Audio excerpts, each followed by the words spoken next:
Hello everyone, my name is Rebecca and welcome back to my Pixel Quest. Welcome back to our blind playthrough of Deltarune Chapter 5.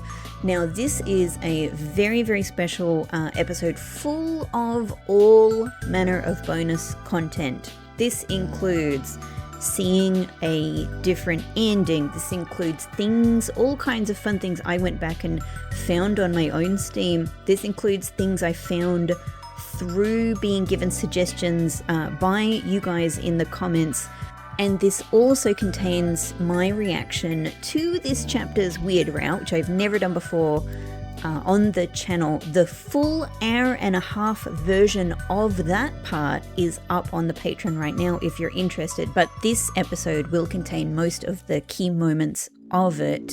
I am sure you are going to have a very good time with this episode. Enjoy. Okay, so as it turned out, because I had to go and do a real life thing at that moment, I had to close out of the game. So I've come back to the game now and I've opened it again, and we're faced with this, which is very interesting. So I've started the recording again here because I don't know if there could be a possibility of something new when we go back into the save after finishing the game the first time, because that was a thing in the last chapter. So let's play. Interesting.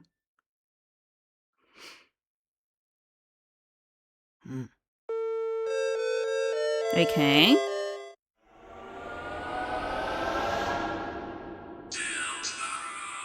Yes.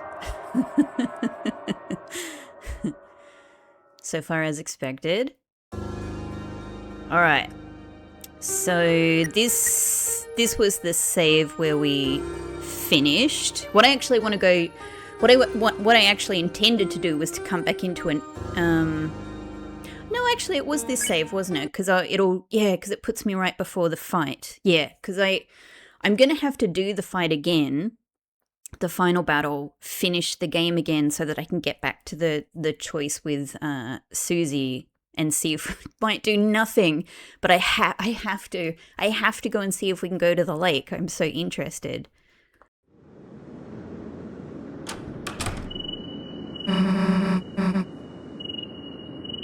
Okay, fight beaten. It was much easier this time. You'll just have to trust me on that, but like, because I was ready for the dynamics, I think I only used like 2 green teas in terms of items, and the main thing I concentrated on was just being good at the actual like bullet dodging and being ready for all of the different sections with how I needed to charge the soul and stuff like that. And it actually took me 2 goes. I game overed on my first attempt, and then when I came back in, it was we got through it fairly quickly. It was much quicker than the first time. So all right, let's find out if this is actually a thing. But you know, any time that we get sole control of Chris is a time I think interesting things could potentially happen. And surely, like, I know that there's going to be a weird route that's going to have probably all kinds of different stuff, right? Judging by all of the previous, chapters, or at least most of them. So it's possible that there is even that, or even another, version of events, the way that you actually, another pathway in the game that leads you to some sort of interaction at the lake. However, I'm hoping that I can get there here. Let's see, this might be nothing. Chris, we couldn't stop them. How much longer are they going to keep taking more people? I mean, it's a really good question, Susie. And I was thinking this time around, with when I got to the bit where Asgore gets taken by the night again, I was thinking to myself, okay, actually that's interesting, because why are they being taken? So one thing that's on my mind is Undyne was taken. And Asgore was taken. Why? If we're talking about people who are associated with the shelter codes, I thought that's probably the reason that Undyne was taken, right? Because one of the codes is associated with the police. But surely this is the code that Asgore has right here. So probably Undyne actually, you know, I don't know, maybe Undyne doesn't have the code after all. Or maybe they told each other, you know, maybe Asgore told Undyne the code. It could just be that. It could be that they both independently had the same code. But yeah, I found myself sort of surprised to think like, like it's not as if Asgore is associated with a different one of the 3 codes. He surely is associated with the police code as well. I don't know, so maybe it's simply that they both know the code and this is one of the reasons they're being taken. I don't know. I don't know. Like so much in this game, I don't know, but I'm just thinking about that. And how much longer are those people going to be safe?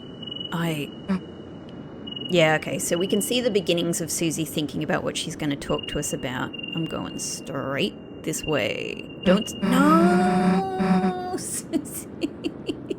I hoped this could be my beach time. We don't need to go to the beach, right? Not the 2 of us. Oh. Well, that's an interesting addition. What if I try again? No, she says nothing, and yet I am stopped. Susie's choices are impacting Chris now. Well, maybe let's say no to her. Let's not let's not walk her home. I actually am probably having difficulty saying it because the very concept of it is so foreign to me. I hate leaving Susie alone. I hate disappointing her, but let's see what happens. Would you mind walking me home? There's something I want to talk to you about. I mean, we are given this choice, right? So let's say not now. I'm so sorry, Susie. I'm so sorry. Oh, I hate disappointing her. Oh, I'm the person that like she feels probably the strongest friendship with, you know? And and why would we say this from her perspective? So it's probably like horrible for her. Sure. I mean, you're sure, right? Okay, let's go together. I have other things to do. Well, maybe I do. Right. Yeah. Don't know why I asked twice. Like, I'm only laughing because that's funny from like a game, you know, a meta game perspective. Oh no! What the hell just happened?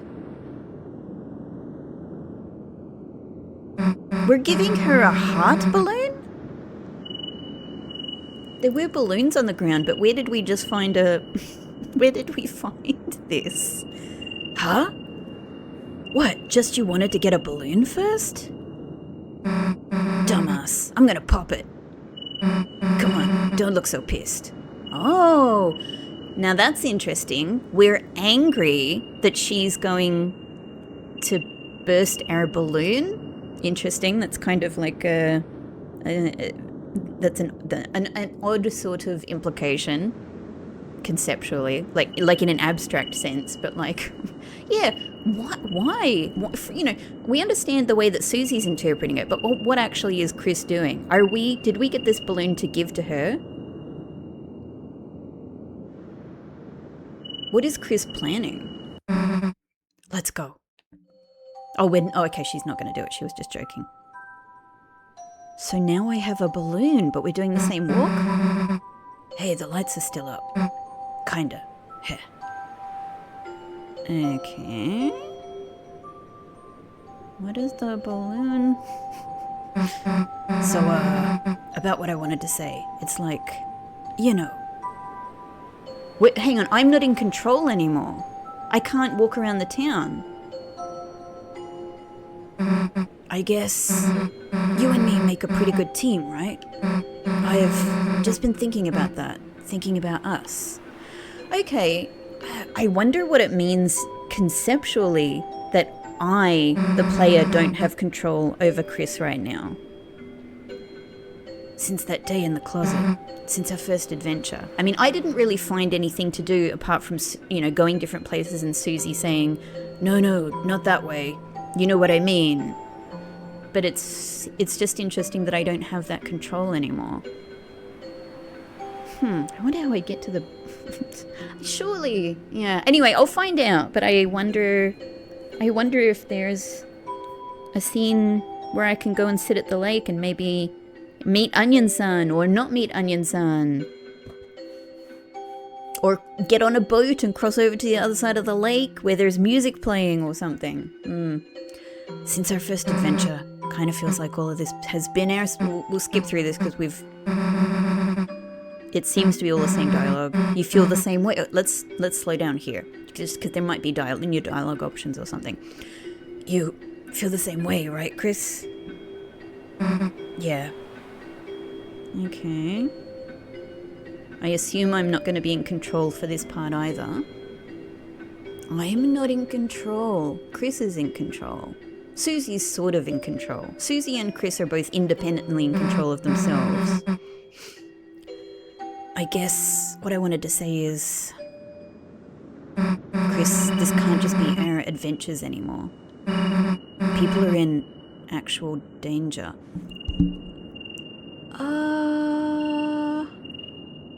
Was this sound? I might be misremembering. This is the sound that plays when we come out of the dark world, before we choose to go on the walk with Susie. When the walk starts, we get this lovely, sweet night walk music. But this is the weird... I'm just having a think about this now. This is the weird-ass sound. Where else does it play in the game? I'm trying to remember. This is the weird soundscape that plays as we're sort of... before we make that decision. Or maybe I should say before we make the decision about what to do, which is attempting to go to the lake, not being able to, and then we get a balloon. It's a disturbing sound. It's a cricket that doesn't sound like it's right. You know, it doesn't sound good. It has a little glitchy. It's not glitchy, but like, yeah, that bit there, it sounds wrong. It sounds wrong. And then the sound that's in the background, is it the ocean? I don't think it's quite the ocean waves sound, but it's weird. And that's what's weird. That bit there is what's weird as well, is the sound, you know. Toby knows what he's doing with music and sound design. So the fact that there is an obvious cut and repeat there is strange. It's conspicuous. Now that I listen to this background sound, is this... Sorry for hanging on this, but I find this really fascinating. Is this the sound that plays when we are doing the sword route in Chapter 3? Where it's all just quiet,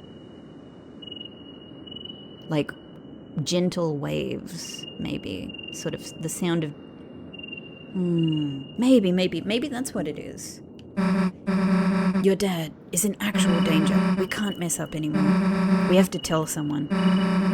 Someone closer to the shelter codes. Are we going to give the balloon to Susie to take into Castletown? Someone who can help us fight. Chris, this can't just be a me and you thing. It needs to be Noelle's thing too.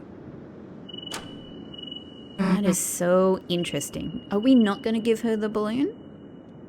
Are we just keeping her... Is this balloon for us? Chris.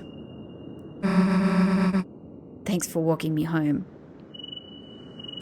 We're keeping the balloon, okay. The balloon is for us. Who are we...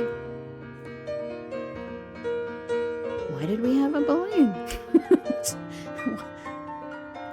Why did we have a balloon? A balloon with a heart on it. Alright, a balloon with a soul on it.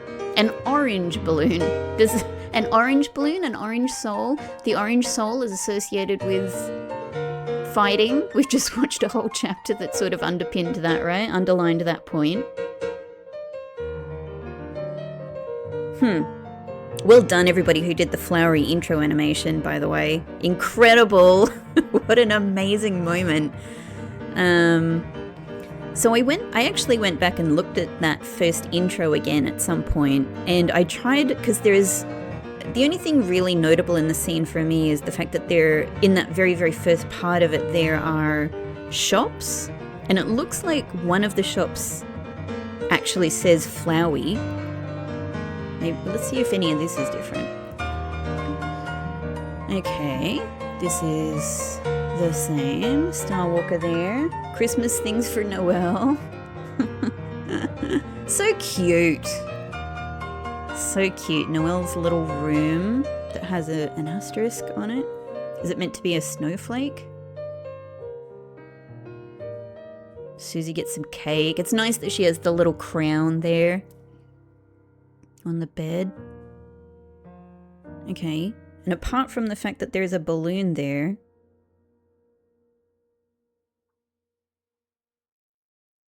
to be continued in chapter 6.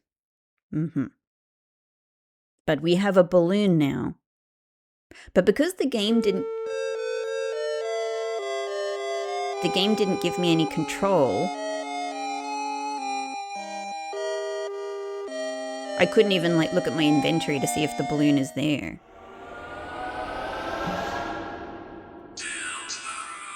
Interesting.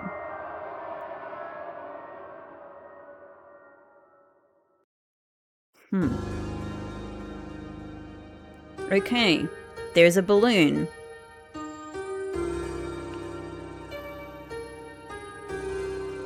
I don't know. I don't know what to make of that. Interesting. I'm sure that there's going to be 1,000 theory videos about that. I'm so curious what people are going to think about the balloon. Oh, hang on. Just thinking about it. I feel so silly now. I feel so silly now. I was like, oh, it's a balloon with a heart on it. But, oh, of course, it's probably our soul, Rebecca. It's probably our soul because we lose. That explains why we lost control. That explains why we lost control. That explains why we lost control of the soul. We lost control of Chris during that scene. Ah, so Chris has gone off screen.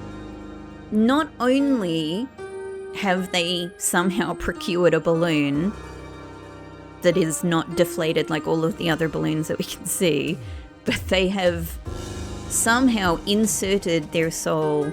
They've taken out their soul, or they've taken out the soul, and they've put it into the balloon, and I'm not even going to try and think about how you do that. I know that if you can reach into your own body and pull out a soul and put it back in, I'm sure you can do it with a balloon much easier. However, I don't actually know how that would occur. Ah, so that's the soul. The reason it's an orange heart is because it's inside an orange balloon. Fascinating. Fascinating. I can't wait to hear. I can't wait to dig into some of the theories about why. Yeah, what this all means. That's interesting.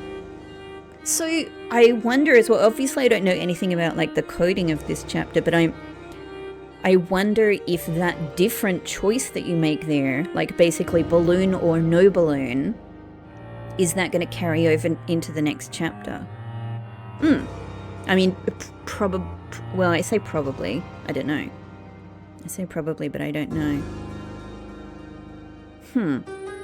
How fascinating. How fascinating. What could it mean that...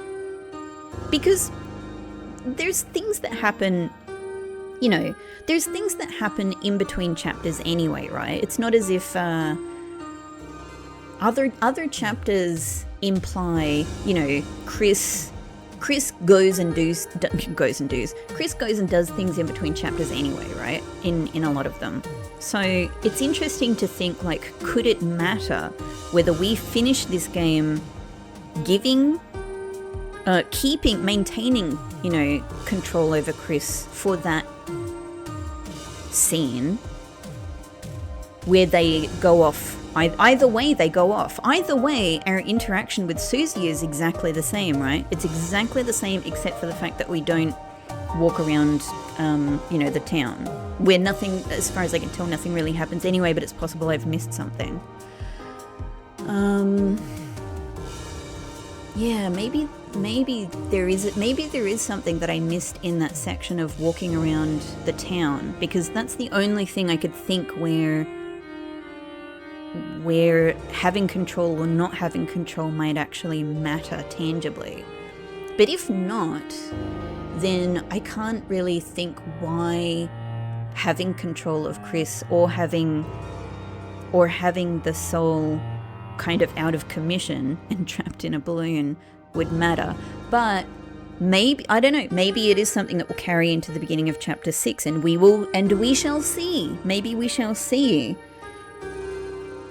Okay, very, very interesting, everybody. Very, very interesting. Obviously, there's going to be so much more to this chapter, but I think I can say at this stage that's probably the end of my first blind playthrough of this chapter. Like, just going through, doing what I hope is kind of a pretty full pacifist playthrough as far as I could imagine it.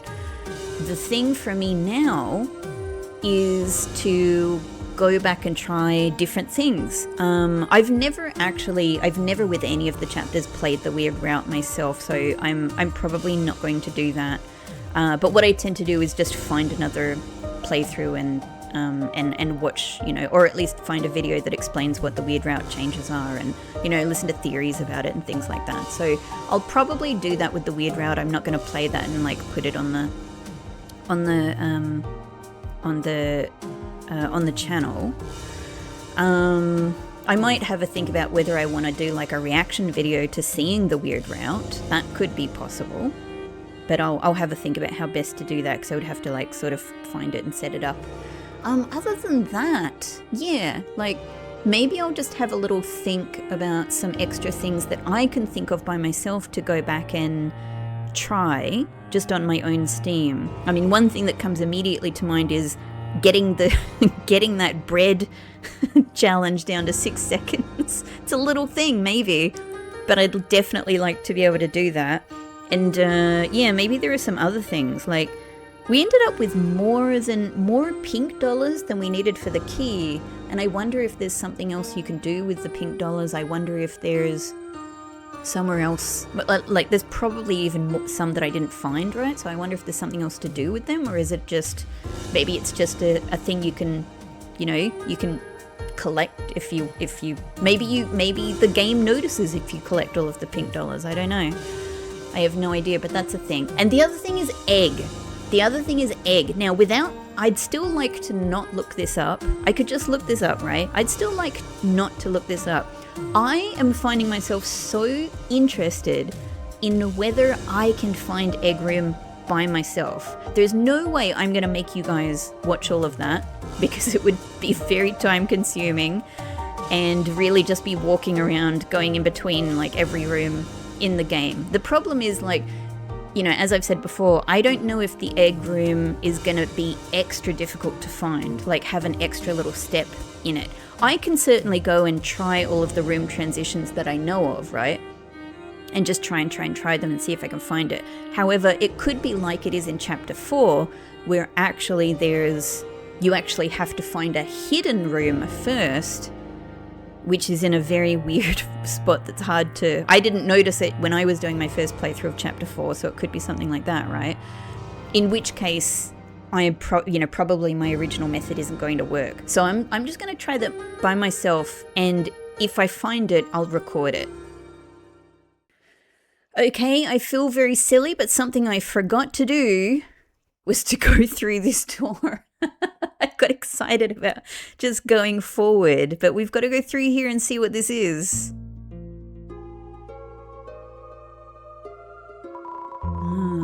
Welcome to our hidden place. A dark road lies ahead of you, but if we can, we will light your way. Weapons and armor made from our petals, linked by your coins. Even if you may use it to defeat us, we know you should have this power. Now, choose 3 of us. Oh, crazy. It's something really, really, really good. Hang on, can I talk with everyone before choosing? Oh, wow. What would I pick? Knife. Is that going to be a weapon? Because I'm not going to fight. Interesting. Glasses. I feel like I definitely want the apron. Okay, this is fascinating. What's interesting is that, yeah, they are all exactly the objects from Undertale. Okay, so I can't walk closer to them. Green apron, armor, slightly recover HP when defending. I like that. Oh, so I see. I need to purchase this with. I get it. I mean, flowery coins is no problem, but pink coins. So if everything here costs 3, then I only have 6. Maybe that, and Blue said that I could pick 3 things. So maybe what that means is there's 3 more pink coins to find. Wow. Maybe. Do not buy. Don't disappear though, I just want to find out what everything is. Obviously mine's the best.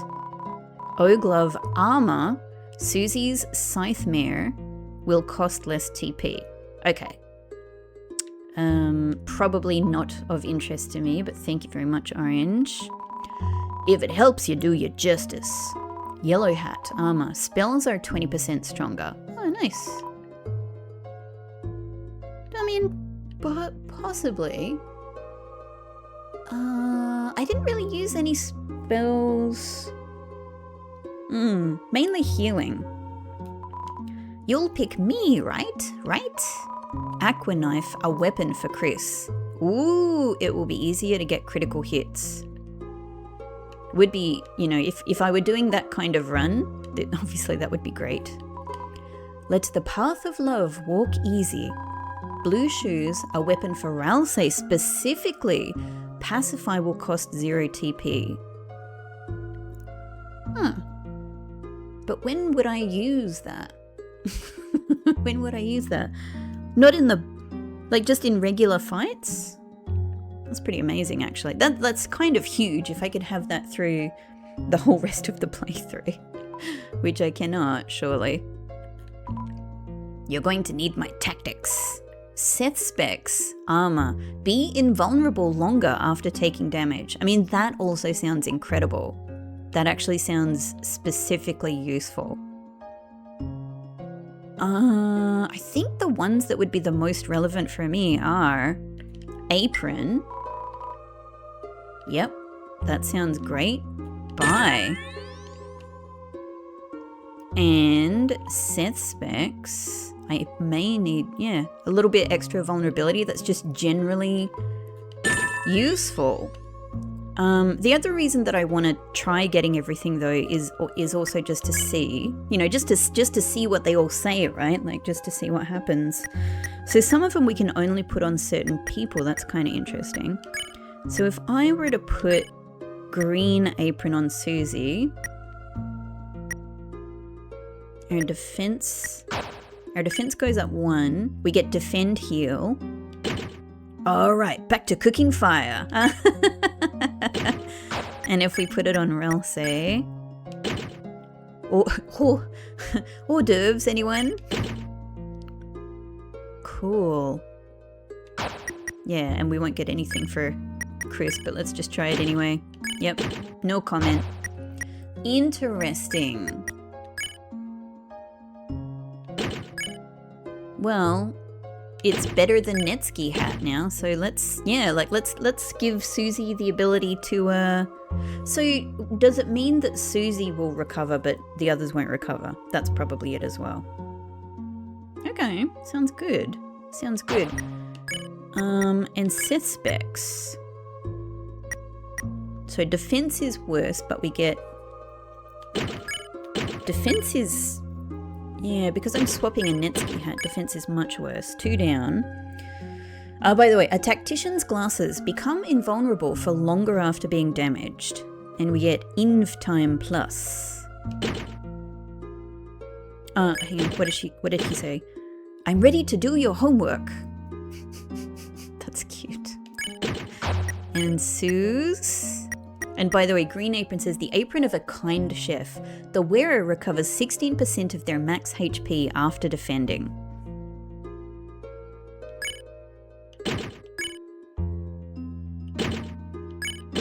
Easier than stealing Ralsei's.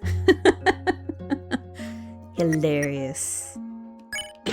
Okay, well, what I would personally do is give that to Ralsei and give the apron to Susie. Now, if I were going to have a... That doesn't say anything now. Okay. Let's also check, is there anywhere else we can go in this room? I don't think the knife would be useful for me. The shoes are cool, but very specific in a way I don't think I would use. I guess yellow hat would probably be the next one I would get, but I cannot... What happens if we try and buy it? You don't have enough. Okay. Ah. Very, very interesting. And these are all the same. Okay. What if we go back in? Yeah, exactly the same. So there are I'm gonna guess from this there are 3 more pink coins to get. I wonder if I can find them. So they might not come, they could come from like rooms I haven't found yet, but they also just could come from like challenges I haven't finished. That's interesting. Okay guys, I'm starting the recording again. So I've been looking and looking and looking and looking everywhere, but I've at least found something that's weird here. I keep trying to clear... I thought I did this a few times before hitting record. I kept trying to get that last little bit of wheat there. I actually thought I did this in my playthrough. I fully thought... I'm gonna have to go back and check it now. Oh my god. A balloon is now very interesting to me. Hang on. But I kept not... What? What? Oh, hang on. Balloon, where are you going? Where are you going? Where are you going? It's going... back, back, back, back. Back, back, back, back. Back! Where's the balloon going? Hang on. I can't act. Like, I don't have act. Where's the balloon going? Oh, hello. I found it! I couldn't even finish my explanation. But I was, you know, like one of the many things I've been suspicious about is when I got to that... What's this? What is this? What is this? Toby on a balloon. Balloons. Toby. You're not gonna let me get... A little bee swinging from tree to tree. I can't even finish my sentences. There's too much interesting stuff happening. He's pollinating all of the flowers. Hang on, do I have to do them in this order? What if I've already screwed this up? No, okay, we've done something. We got... Ah, a pathway has been revealed. Surely... I don't know what this is. This could be a pink coin thing. At first I got excited because I thought maybe this is Egg Room, but it's got a different vibe to Egg Room, doesn't it? Then again, we did have that whole weird... In Chapter 2, we had that whole weird Toby dog interaction. Before like you can find Egg Room, right? It's a garden. Are you gonna keep pollinating? Oh, anyway, like there's been a few things here and there that I've sort of been sus about, and I've like tried all kinds of random stuff, you know, even just sort of trying to find more pink coins. But nothing has worked out, and obviously like going in between all of the rooms hasn't done anything. It's just been a lot of back and forthing. They all just say the same thing. Okay, can I chat to Toby in the air? A little bee swinging from tree to tree. Oh, cute. More? Still says the same. Anyway, when I got to that field, I was kind of like, yeah, this field. Actually, why is there a hole here in the field to the left? Like, and I just couldn't figure out to do anything with it, but it was just one of the many things that has made me suspicious. And I guess now I still haven't done anything with that hole. But then I went to the next little section that also has the field, and I'm like, yeah, you know, like, of course you would hide things in a field, right? But I did the same. I did what I thought was the same thing I did during the playthrough, and I thought I had cleaned up all of the wheat in that running section. But then when I went back through, I was like, no, there's still one bit of wheat there, and I was getting it. I could see that it was like, it was getting got, you know, a little bit of like, I think wheat would like come off of it, and I was like, no, man, I tried again and again, and it was still there. And I went, this is the point to start the recording just in case something happens. And lo and behold, as soon as I did that, a freaking balloon came out of it. Lo and freaking behold. Okay, time to move on. What did I just do? I just dropped it. Oh, Toby said don't take that. Don't you take this? What if I try it on the... Oh. Hang on. So I'm gonna have to like do this very strategically, but I do want to like try. Let's let him go off a bit. Okay. Run! We can't reach any of the flowers anyway with this.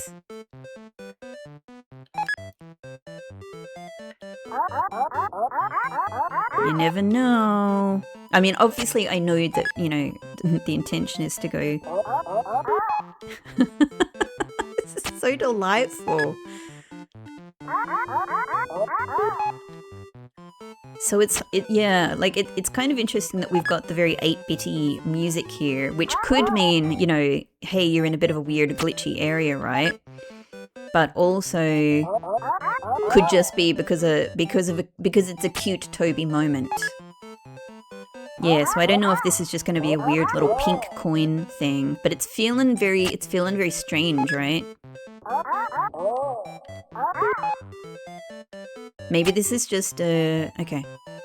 So let's see if we can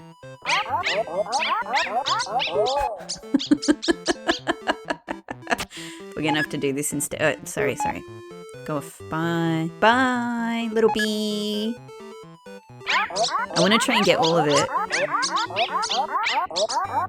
Oh, I slowed down a little bit there to the end because I didn't want to walk off screen. Oh, that was a bit silly. Wow. Oh my god, this is so funny. Head off far away, little bee. At least if he goes there, he's in the other direction.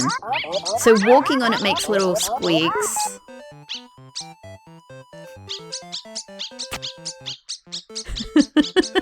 Okay. Alright. Aha! Egg room! I feel so triumphant! I managed to find it on my own! Oh, that's so good. That's so good. I wasn't able to do this with, I actually can't remember. Certainly not with Chapter 1. Didn't know about it in Chapter 1. I had to find out about it from, you know, a video or something. Chapter 2? I don't know. Anyway, I can't remember, like, if I've found an egg room completely independently on my own before. But I have now! This is amazing. Thank God it was something that, like, I could notice, and was not just notice, but was the sort of thing that I need to clean up all this grass. Like, it speaks to all of the things that I simply must do in a game. I must get all this grass. Hey, why isn't this grass disappearing? I'm gonna have to look back at the footage, but I assume that I probably, in the first time I went through that room, I probably just hit the grass and went, yeah, got it, and didn't go back and look and notice that the grass was actually still there. I could imagine that's what happened, but I don't know. So, by the way, totally new music? What the hell?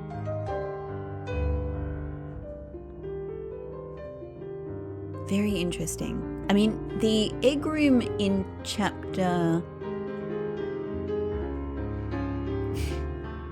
The egg room in chapters 3 and 4 were both their own thing anyway, right? They were very strange. Oh, speaking of strange, hang on. This hasn't happened in other egg rooms, right? I'd better get the egg. He is behind the tree. Well, there is a man here.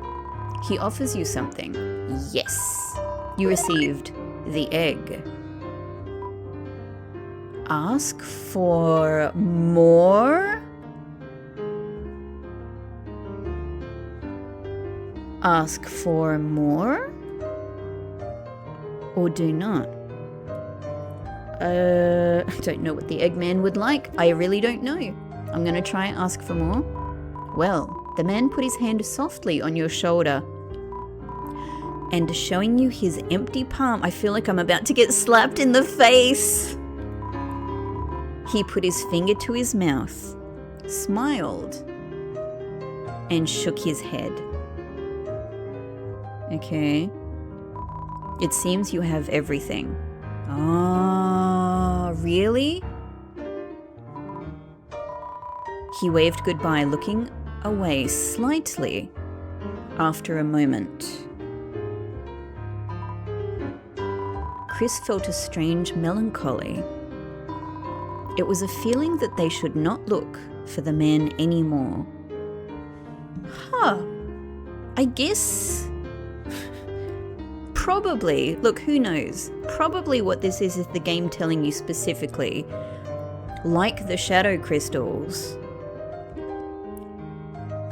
there's no more eggs. This is probably the end of shadow crystals, and this chapter is also probably the end of eggs.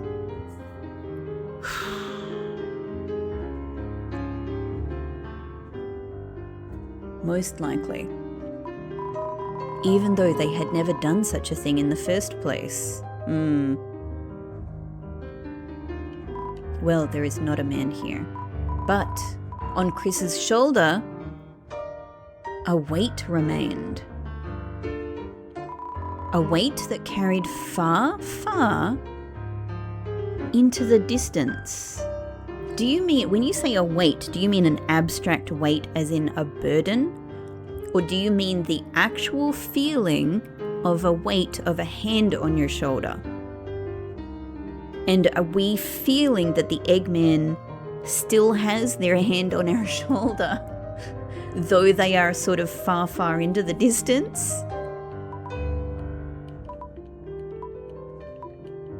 What interesting music. I literally, right now, cannot remember if we were able to do this in the past. Like, walk off the screen. I feel like we haven't, but I just could be wrong about that. It is a tree. It is a tree. Huh.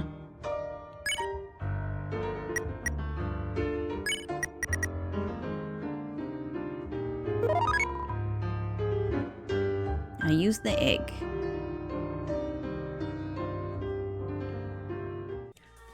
Okay, alright, guys, I just found another pink coin, but I thought that I had probably found this one because it was in a smashed paper wall on the side of like the big vertical column room that's got all of the punching gloves, and it was already smashed. So I was just coming in here to check, and I saw this whole setup, and I went, oh, look, there's something clearly here, but I've probably already done it. I thought so there was one of those big red, orange lanterns, and I thought I had probably done it because this room was already open. But I just used the boxing glove to smash the lantern, and boom, not only did I get a pink coin, but this train has come out. So, what can we do here?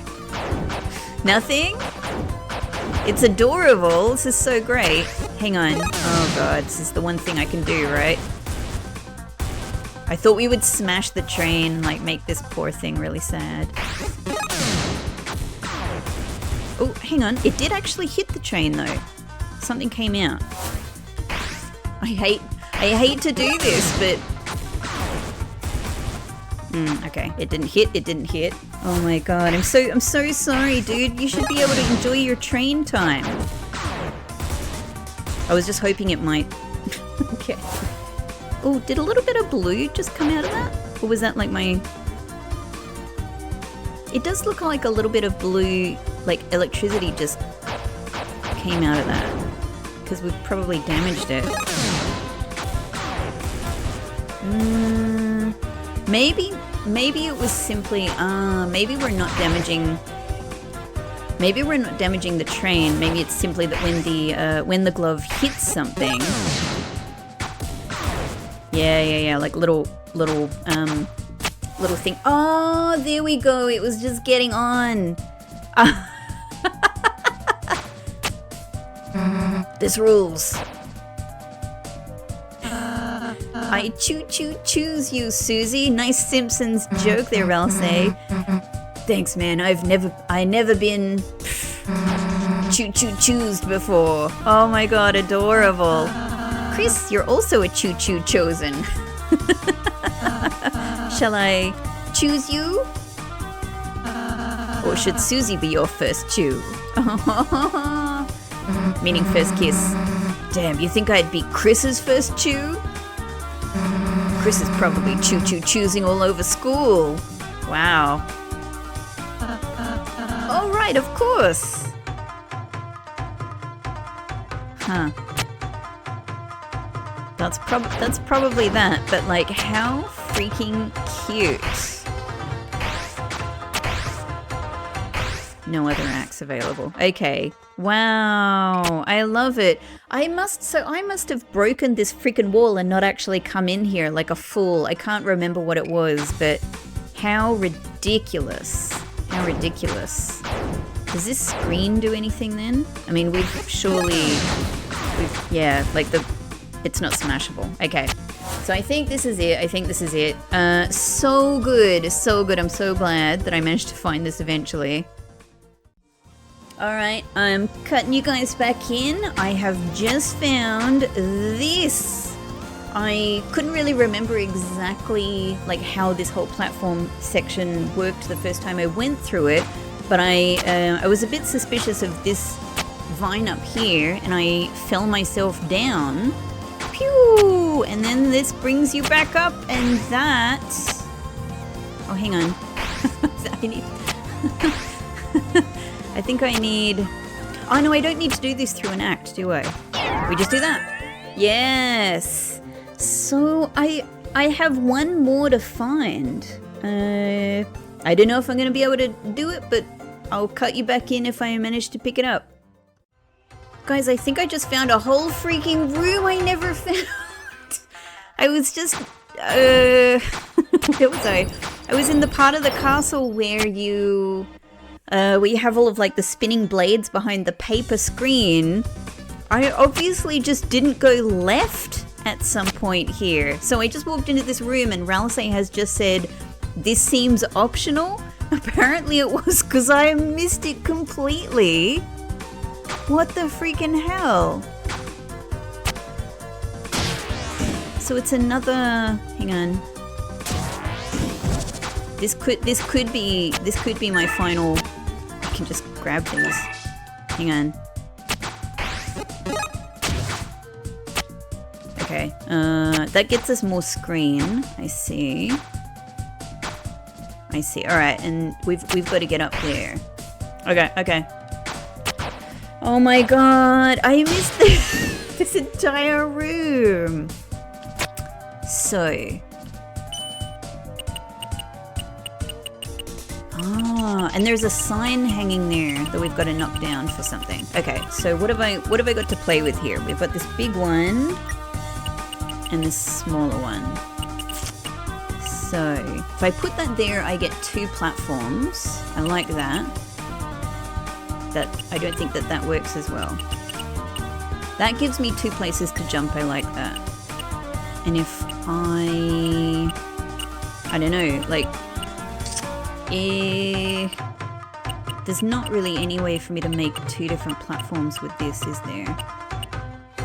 Also, can these overlap?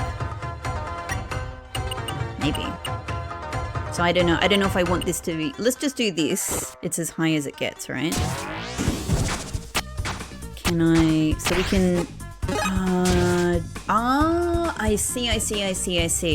So this is actually how I create 2 platforms. However, doing this blocks me, so I can't jump up. Okay. So if I moved this big block a little bit more... If I moved this big block a little bit more to the left... The problem is it's still just one big block.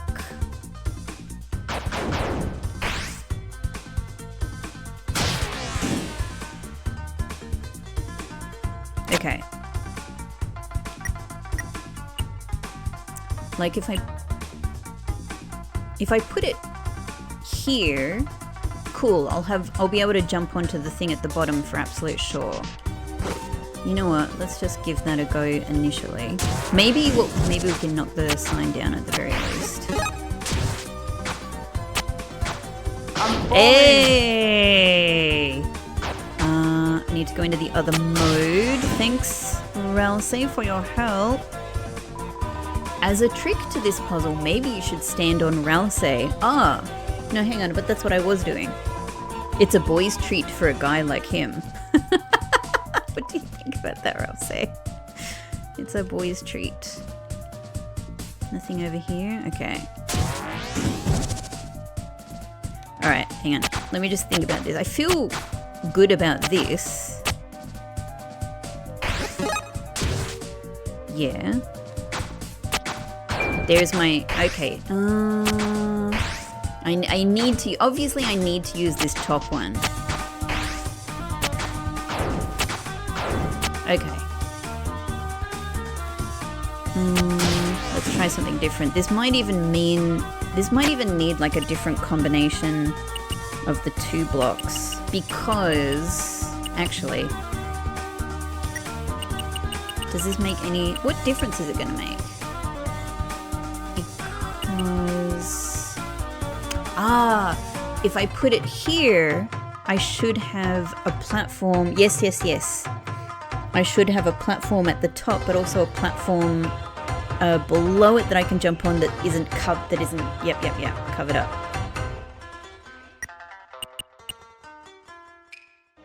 That works. That works fine, doesn't it? Doesn't it? Yeah, now I can jump there and there. But it's not high enough. Okay, I actually do... I wonder if hitting like all of these in the castle does something. Okay. So from here... Okay, I actually can... So we just need to put that up one. Thanks, Ralsei. I think just one more. Jump, Ralsei, jump. Hey, it's my final pink coin.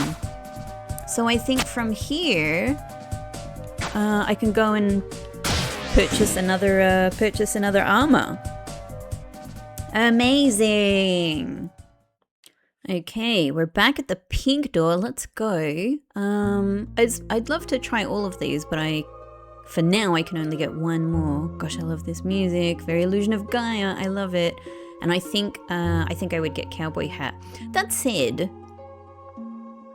I want to see what they all do. It will help me with my justice. Thank you. Spells are 20% stronger. Sounds really great. Would have been great to have it earlier. But thank you, Yellow Hat. And now they're all gone. Did you choose wisely? I think so. However, I would love to know what happens with other choices or other combinations even. It seems that there are no more pink shards. You call them pink shards? That's interesting. Do you mean pink coins? Therefore, this is as far as we can help you in this dream. Unless someone else decides to come to your aid. Oh.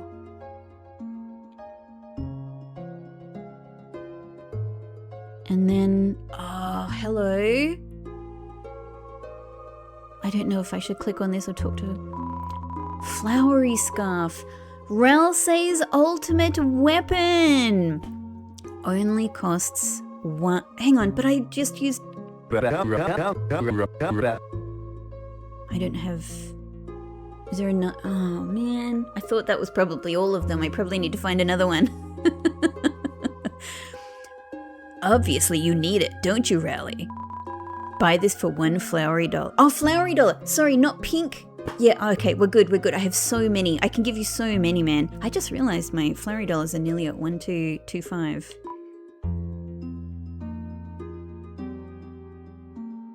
What if I wonder if we actually get an interesting response if we say do not buy. Because he sort of challenged us, didn't he? Obviously you need this, Rally, don't you? What if we don't buy it? Well, look, I want to try everything at different points. I'm going to try buying it for now. But I do think maybe the thing is actually to say do not buy. Because one thing, Ralsei obviously, you know, despite their complex respect for each other and weird, you know, interdimensional relationship, Ralsei gets very angry at flowery things. However, the flowery drink is good for Ralsei. Let's buy. Flowery scarf was added to your weapons. I'm not wearing this stupid ribbon. So it's a ribbon, is it? Not a scarf? Oh, it's a scarf, but it's a ribbon in the light world, maybe?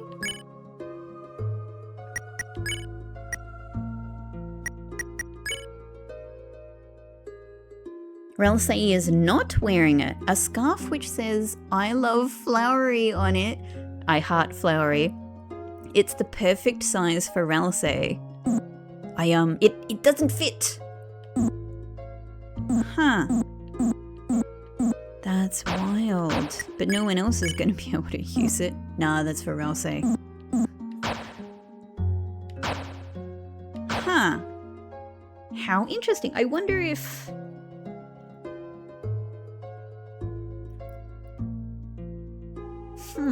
I wonder if it's... I'm just trying to think, might it be possible for us to wear this after the flowery fight? Ah, I guess I gotta try it. Well, let's try walking out first. Okay. The room doesn't disappear, does it? It's just empty now. Okay.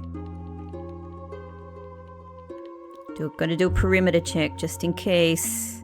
I wonder what would have happened if we said no to that. Okay, silly me. I forgot to actually check out the hat. Yellow hat. Because we went immediately to the flowery scarf. So let's take a look. Yellow hat, the hat of a just cowboy, makes spells 20% more effective. Yeah, there's our skill 20% up. Let's see how Susie reacts to yellow hat. Get in horse mode, Ralsei. Oh my god, I love that it's not about her, it's about Ralsei. Ralsei being a horse. Ah, okay, what do you think, Ralsei? Is Ralsei gonna love this hat for that same reason? Can Susie be the horse? Ah, that's kind of interesting because it really feels like Ralsei actually loves being the horse, but Yeah, I don't know. I don't know whether that sort of implies whether Rousey a little bit, prefers not to be the horse, kind of likes the whole horse thing, but prefers that it might be somebody else doing the hard work of horsing, or maybe if there is some other sort of an interest coming from a different perspective in why they would enjoy somebody else being a horse. Anyway, let's not think about that too much. Fantastic. I think you can have the set specs again. Right, so I'm about to do the flowery fight for the third time. This time I'm finally wearing the items that we get from the other flower souls, human souls. I'm finally wearing their armor. I'm not using the yellow hat because it seems like it's mainly good for attack power and it seems to impact everybody's defense too much. So I'm going with the Seth glasses on Rousey and Green's apron on Susie for the time being. I don't know. Let's see if it makes a difference. But yeah, let's go. Also, let me just say, I have had this Flower Man song in my head a big bunch. It's fully coursing through my mind. It's gotten into my soul. I'm singing it to myself a lot at the moment. Okay, so while I am redoing this fight, and no doubt in the editing I'm speeding this up a little, I thought that this was the perfect place to actually be able to talk to you guys about something I've been thinking about. Like I've had this song so much in my head. I've been really, really enjoying it. Super into the Flower Man song. And, I've been thinking about, the meaning of the lyrics, right? Here's kind of the way that I'm thinking about it at the moment. I've started to think, the construction of this song is kind of weird. Sometimes it feels like, I was starting to go, is the Flower Man that's being talked about in this song, is it Asgore, or is it flowery? And I've kind of landed at the moment, I'm thinking it's both. Now I'm not here to do a big analysis of the structure of the song or anything, but something I'm just literally wondering, just thinking through, having kind of looked at this a couple of times, is I wonder if something really clever is going on in this song, because the phrasing that's used for most of the sections is really quite abstract, and I'm wondering if something really clever is going on where you can interpret it as being about Asgore and or being about flowery.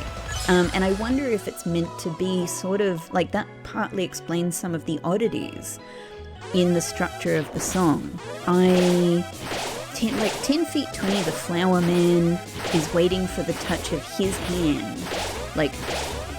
If fallen to pieces still without a plan, yet the everydayly hope that powered the Flower Man would never cower off its path. Even if broken, I am more than glass. Is it even there's a couple of different voices, Flower Man, with his heart in the sand. It feels like there might be ways, maybe this is reaching, and maybe this isn't the way that, I don't know, that most people have sort of landed on thinking about this, I don't know. But it just seems to me that maybe there are ways to interpret these different lines as being both relevant to Asgore and being relevant to flowery. Both of them have a very strong sense of purpose.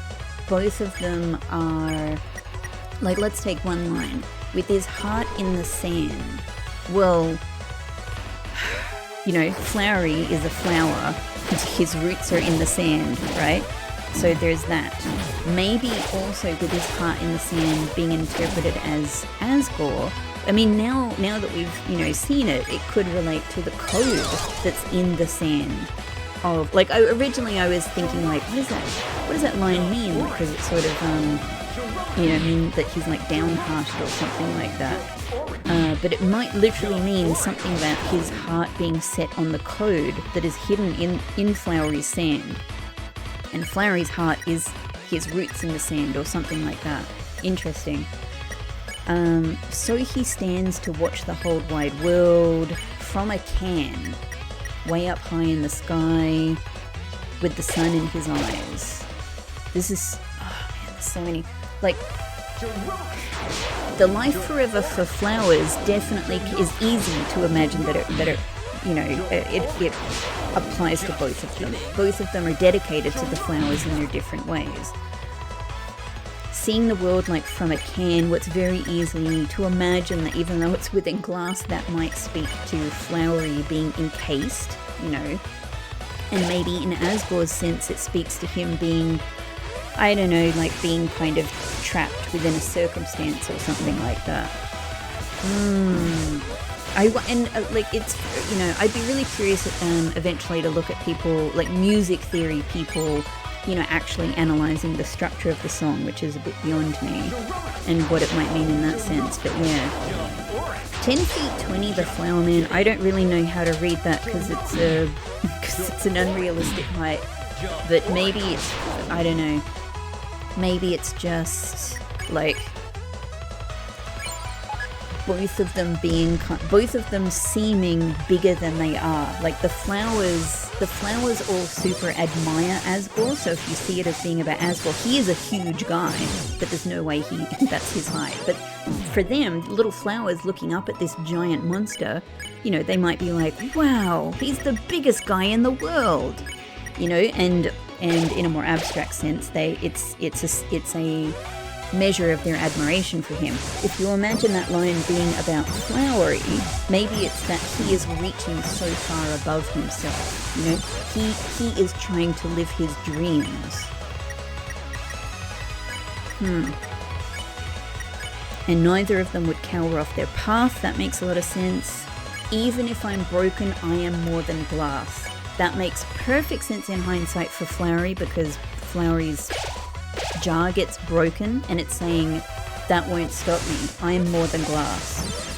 In Asgore's sense, like again, maybe it says I've been through an entire shattering of my life, but here I am still continuing, I am still pushing ahead. Both of them have, yeah, it might also be it could even be a reference to the shadow glass, like the shadow crystal, you know, looks like glass, like, yeah, like ultimately being kind of sucked into this, like Asgore being sort of sucked into this obsession won't break him either. Anyway, kind of just thoughts that I have about this song for the time being.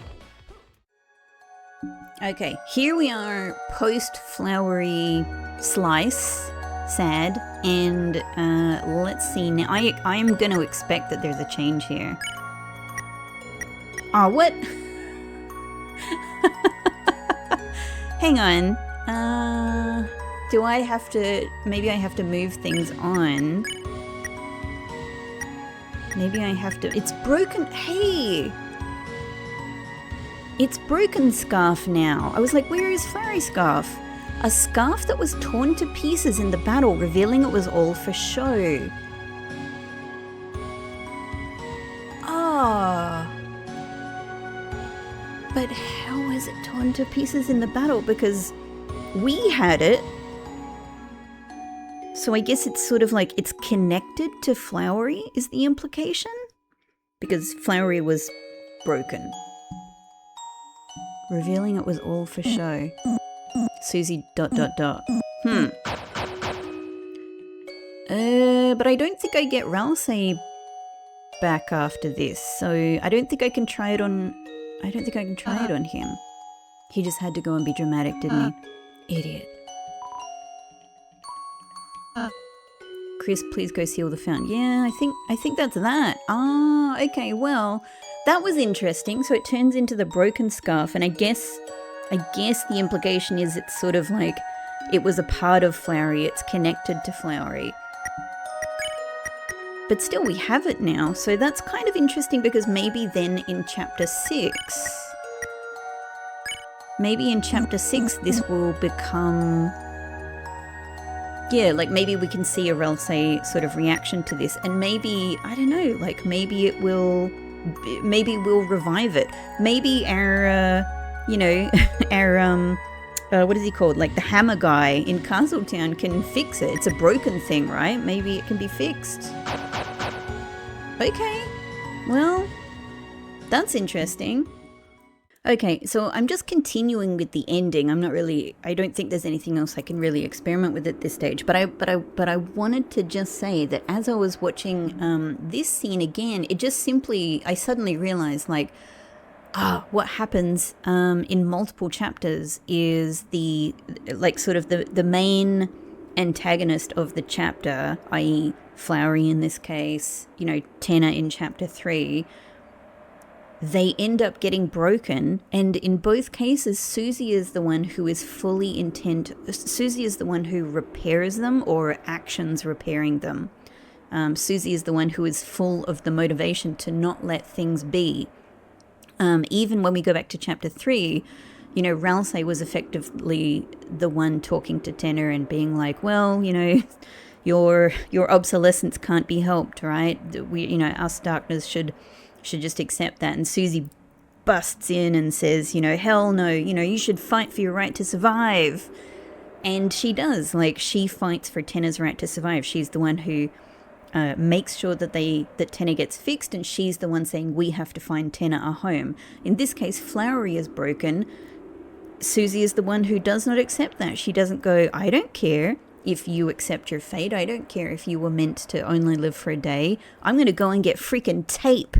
I'm going to get tape to fix this, regardless of whether that's a workable idea. She is going to try regardless. So yeah, not only is that just Susie's character through and through and so admirable and interesting, but yeah, it's a pattern. It's a pattern. So that's fascinating. All right, I'm just walking Susie home, and I just thought I'd experiment with a couple of things. Actually, so we went to the school and had the beginning of a discussion there, but I wanted to experiment with, can I actually go back to the town? And I can, but I haven't found anything else new to do here. But I can't remember if I have actually checked the seed. Maybe I have. Sorry if this is a repeat. I can't remember if I have or not. I'm going to check them now. Seeds. The seed of the golden flower. You cannot use it right now. I think we did try that because I have a memory of it saying that. We use the egg. Okay. Well, I can't think of anything else. I can't think of anything else for now. All right, everybody. I have decided just to do a little bit of a second blind playthrough. Not entirely, honestly. I don't think I'm going to bother doing that.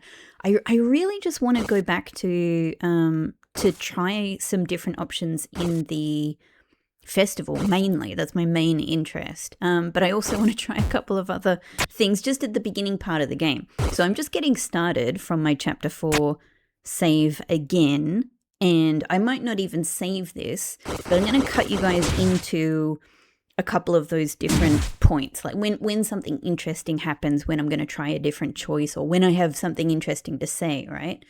So here we are again. First off, let's just see if it makes any difference to choose something different here. Do not. It just simply does not. It just simply does not. But let's not look, right? Let's not look. In fact, let's walk away from everything and let's go and not do the next choice. I have something really, I have an interesting theory thought that I really want to communicate to you as well. Maybe we'll do it in the bathroom here. Do not. Okay, deodorant cupboard. But what if we open it and then choose don't gotta smell? Okay, it just ends. Okay, so nothing doesn't, I mean, who knows what the long-term implications could be from those choices, but nothing actually seems to happen. All right, while I'm here with you guys at the beginning, let me tell you something I was thinking about from when I was, just reflecting on the end of the game, and I was reflecting on the whole, the Mew Mew secret boss, right?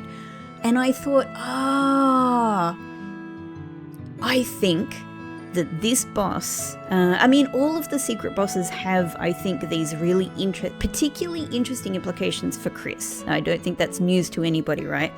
But it suddenly clicked for me that the theme of this, this particular boss, the way in which I think it's going to have implications for Chris, because the theme of this boss was, you have a body and you have a soul / ghost who are kind of at odds with each other. They want different things. Who does that remind you of? Hey, who does that remind you of? So this is absolutely, so directly about Chris. And then what happens? What happens is the body and the ghost, i.e. the soul, decide that despite their differences, they need each other, and to solve, to achieve common goals, they are better off working together.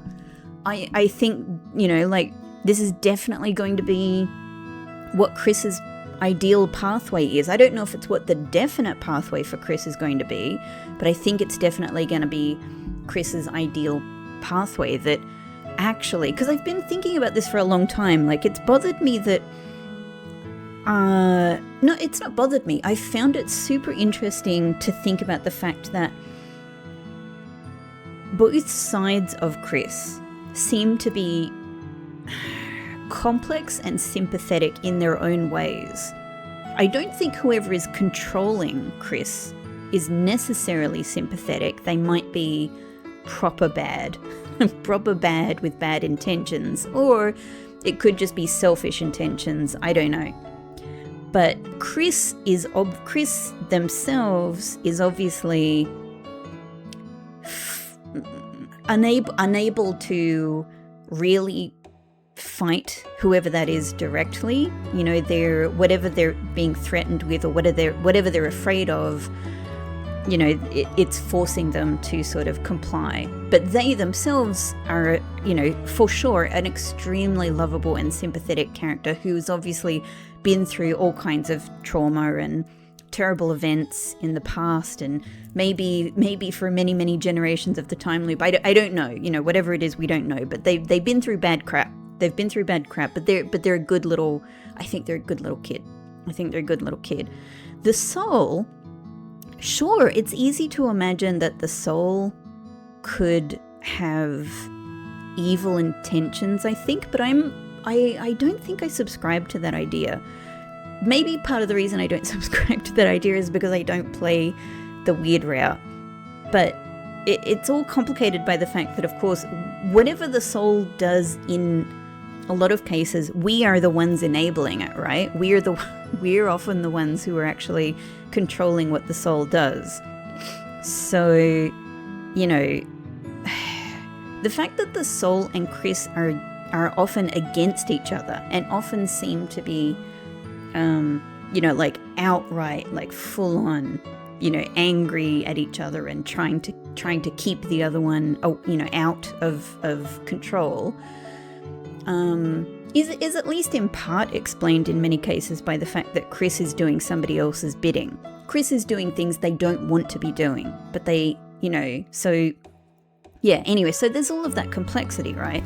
So it makes sense to me that actually whatever you think is going on with Chris and whatever you think is going on with the soul and whoever's soul you think it might be, and I don't know, obviously, I don't even know, I don't even have one thing I think, I just think I could imagine it actually being Des's soul. I could imagine it being Azriel's soul. I could imagine it being someone else entirely. I don't know. But whatever it is, I can absolutely imagine them both coming from perspectives where they're trying to achieve things, they're trying to achieve different things, and maybe they're even experimenting with different pathways. And ultimately, they will come together with a common purpose. They will come together and realize they're stronger together.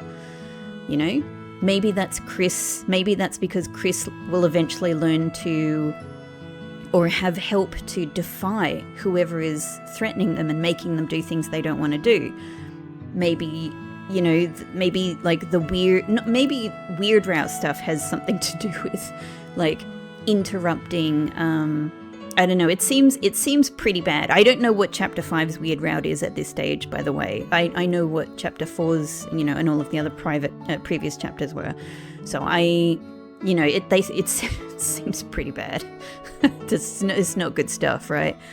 But at the same time, maybe the idea behind the weird route is that it's aiming to do the same thing as like the sword route in a sense, i.e. let's change the pathway, let's change the pattern of events and in this time loop, so that we're trying to subvert the time loop. Maybe we're trying to subvert the prophecy, subvert the natural order of things, right? So that we get a different ending. Maybe ultimately, even though it involves doing really terrible things, maybe that's what the weird route is about. I definitely think that's what the whole sword route is about, and I think that's what Gerson is encouraging. And Gerson is wonderful. We love Gerson. So what they want is correct as far as I'm concerned. Anyway, so I guess what I'm saying is, I can imagine, you know, like I think that's absolutely what the sort of the thematic message of Chris's journey is coming from Mew Mew, and it's very hopeful. I think it's so hopeful.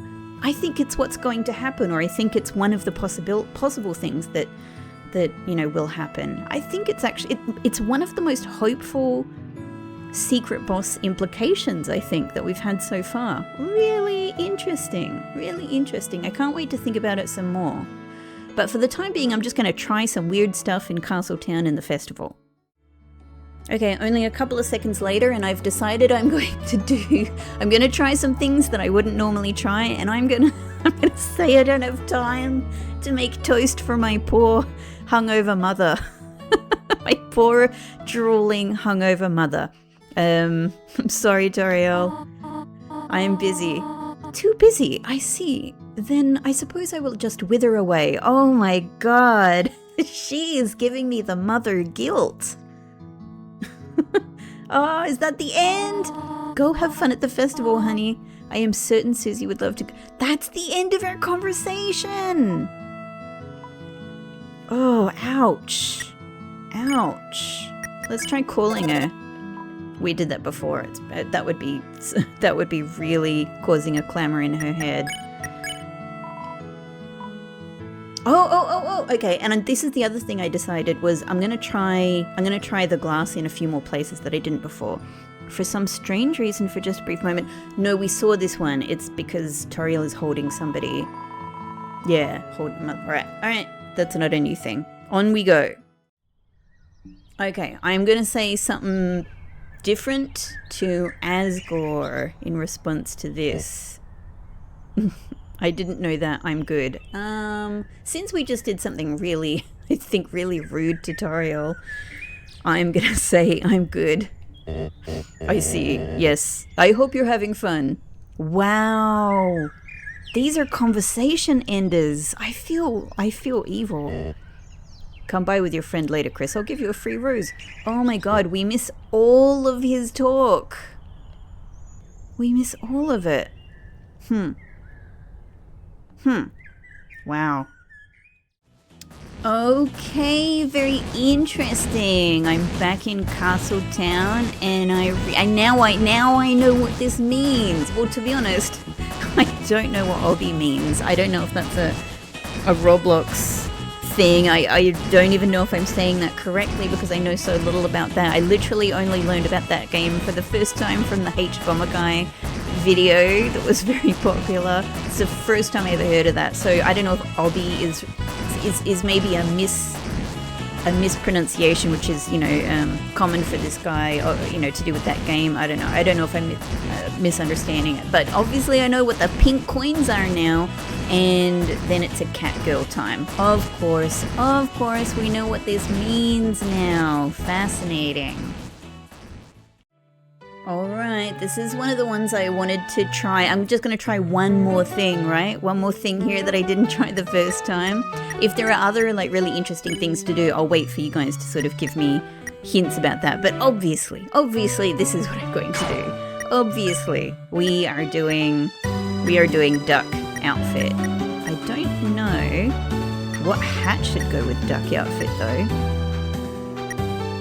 Tiara, silk. But it's the one that's the most associated with guns, which is what I think all of the duck things are. So where's our duck body? There we go. Yep, guns only. Duck and guns. Duck feet, duck shoes. 2 guns for duck shoes. Duck pant. There we go. 1 gun. 1 gun for duck pant.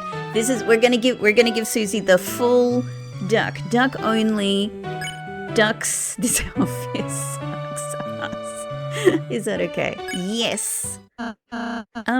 Finished? Ho ho ho, I smell it with my nose, a wonderful clothes. Attention my purple friend Susie. What's up, Blanca? All 3 of us made a costume for you. Okay, so far this is the same. Alright, she's gonna check it out. What do you think, Susie? Hey, did anyone notice that this sucks ass? She was kind of like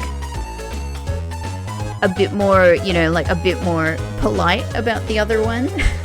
No, this one she's just like, are you guys actually insane? Are you insane offering this to me?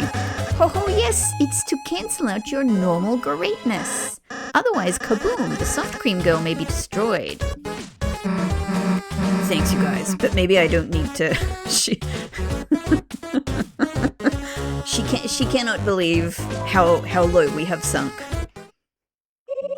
She's printing it. Here it comes, Susie.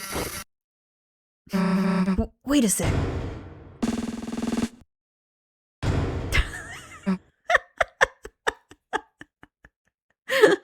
Not impressed. How about I just try on the hat? So, you mean the part we didn't select? Ah, exactly. Good idea. Undoing printing.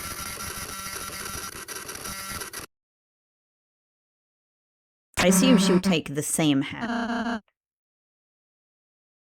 Oh, no. So she gets a 0 hat because we didn't select it. Ah, that's fascinating. Yes, me too. Now, don't forget your accessory. This is our Lancer cookie badge.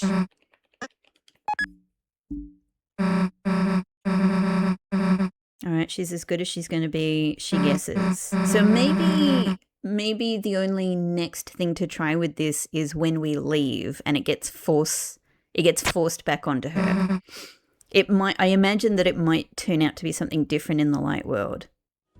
Okay, I'm about to leave. Now, I haven't really done anything because I don't really have anything else at the moment that I really want to try. Like, I want to come back eventually and try to get better at that climbing game for one thing, but I don't really want to do that now. I just want to sort of see some different dialogue options and stuff. I've tried so far using the shadow crystal everywhere. I haven't gotten any other responses from it, but I haven't given it to Shawn. I'm hoping I'll be able to have it back in the light world for the festival. So, let's try leaving.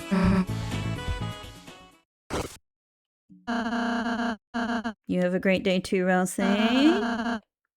We will have treats, and thank you for the suggestion because it turned out to be one of the most interesting lore things in this entire chapter for me. And don't forget to eat your costume. There it goes. You've been ducked. That's insane. Doesn't move at all. Ah, so it's still just trash on her. Let's tell her this time it looks great. Hell yeah, let's go. Oh, she keeps it on? I didn't expect that. I mean, oh my god. So maybe she'll be wearing this when we go see Noelle. Let's go. Ah. This is probably the same. Yeah, we'll get into Noelle's house. It's part of the plan. Help me make things go well. She's still blushing. That's the normal reaction she had the first time, right? Noelle, hey. Hi, Susie. And, Chris. You look, nice. Huh? Thanks. You look nice, too. Here we go. You just, have some trash in your hair. Hey, just thought I'd dress up a bit for once. Oh my god. Susie, you look insane. Ah, that's just so Susie. I can't stand it. Obviously, it wouldn't work in the light world. She's realized. She realized she had trash on her head.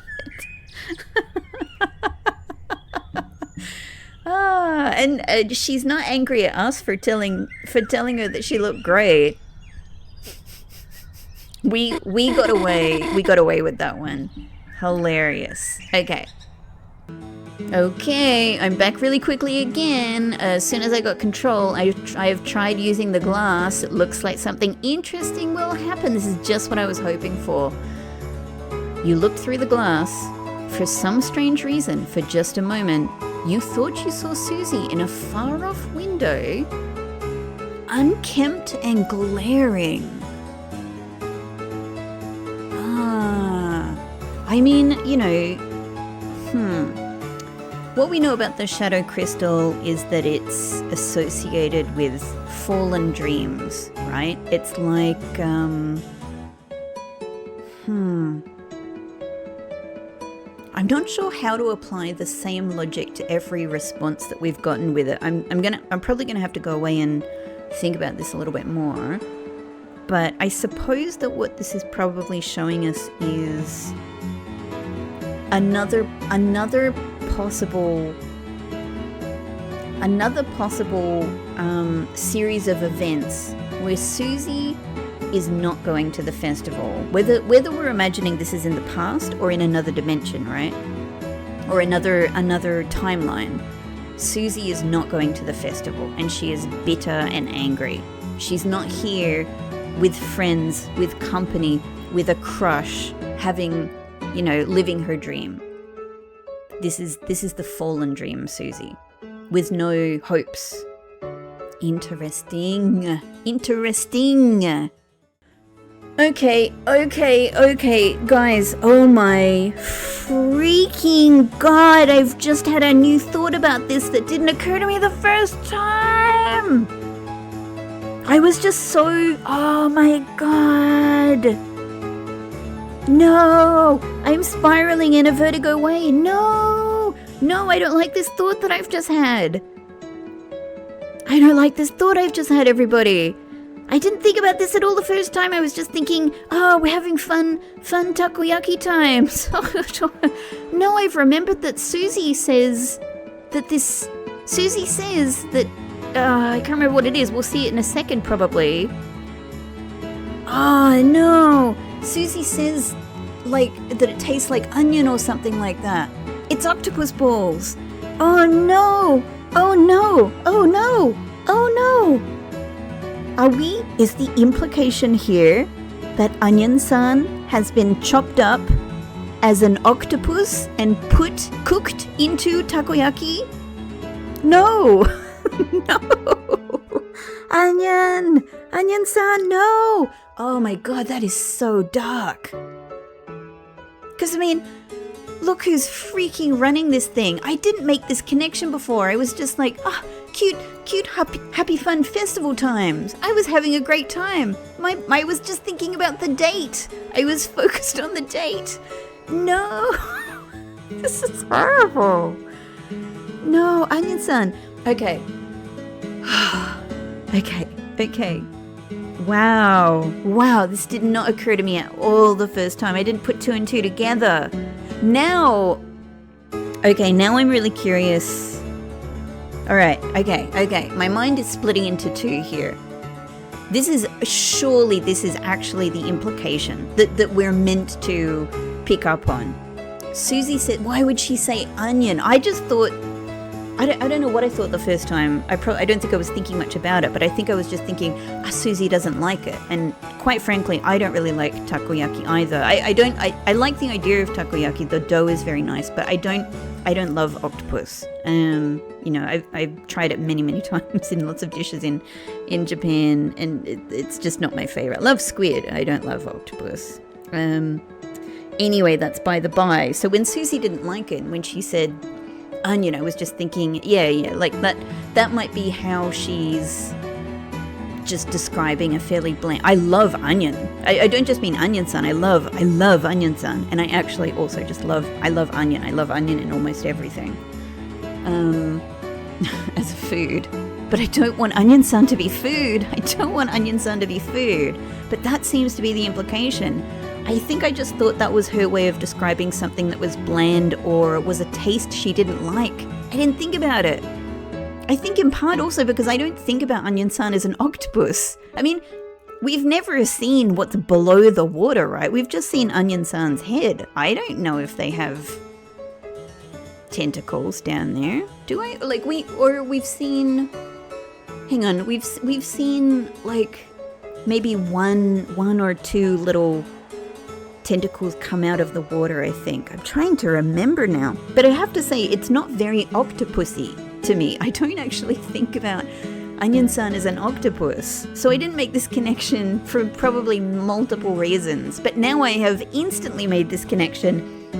And I think that must be what the implication is. That must be what we're being led to believe here. Now, my brain is immediately splitting in two. One, this is so freaking dark, and this is what has actually happened to Onion-san, because Onion-san said in, what was it, in like chapter 3, they said they were going to come talk to us again. Was it chapter 2? Was it chapter 3? I can't remember right now. My brain is scrambled. They were going to come and talk to us like the next day, and they didn't.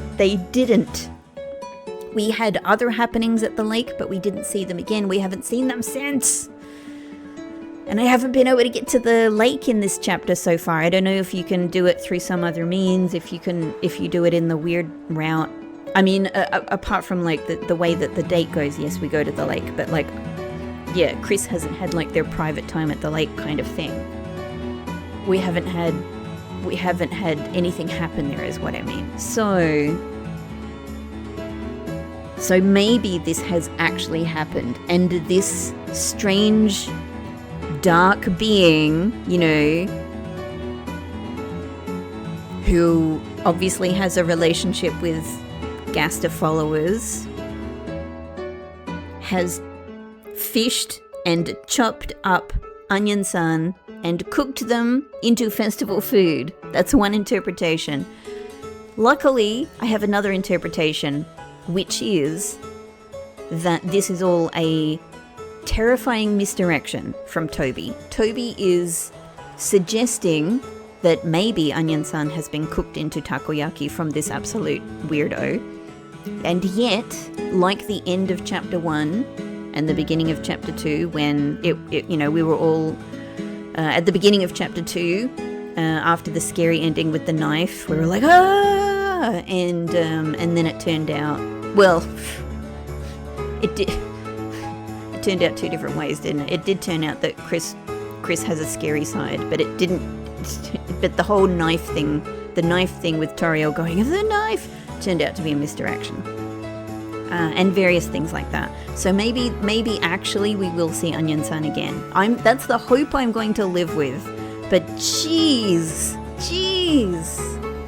I'm sure that that's what we're actually meant to think from this. I'm kind of glad I didn't think it the first time, because I just had a really nice, sweet time at the festival. Like I felt like I was meant to, right? Oh my god. So I think last time I gave it to Susie. I want to try both of these, or even no. I want to try both of these. Maybe let's try it ourselves. You took a bite. Huh? There is a fortune cookie paper inside, but it's moist. Try our discount code BALL. I think we got that before, didn't we? still wonder what the BALL could, like, yeah, if it has some other implication. Okay. All right, well, we might as well just go and do a series of different choices here. Dunk, tank. I did dunk first time. Let's do tank. I'm expecting exactly the same thing. We got this. Yep. You cannot change that series of events. Okay. Here, we can make a different choice. Who should do the hammer game together? I did you two before. No one is also an interesting choice. Me and Susie. I'm gonna do me and Noelle this time. Huh? Me? Sure, why not? And I had this theory that, like, it may be that this one is the strongest for weird reasons. Chris already looks a little unhinged there. That doesn't look like good Chris. Remember, Chris, it's all about timing. So I'll count down. Ready? 3, oh my god, 2, 1.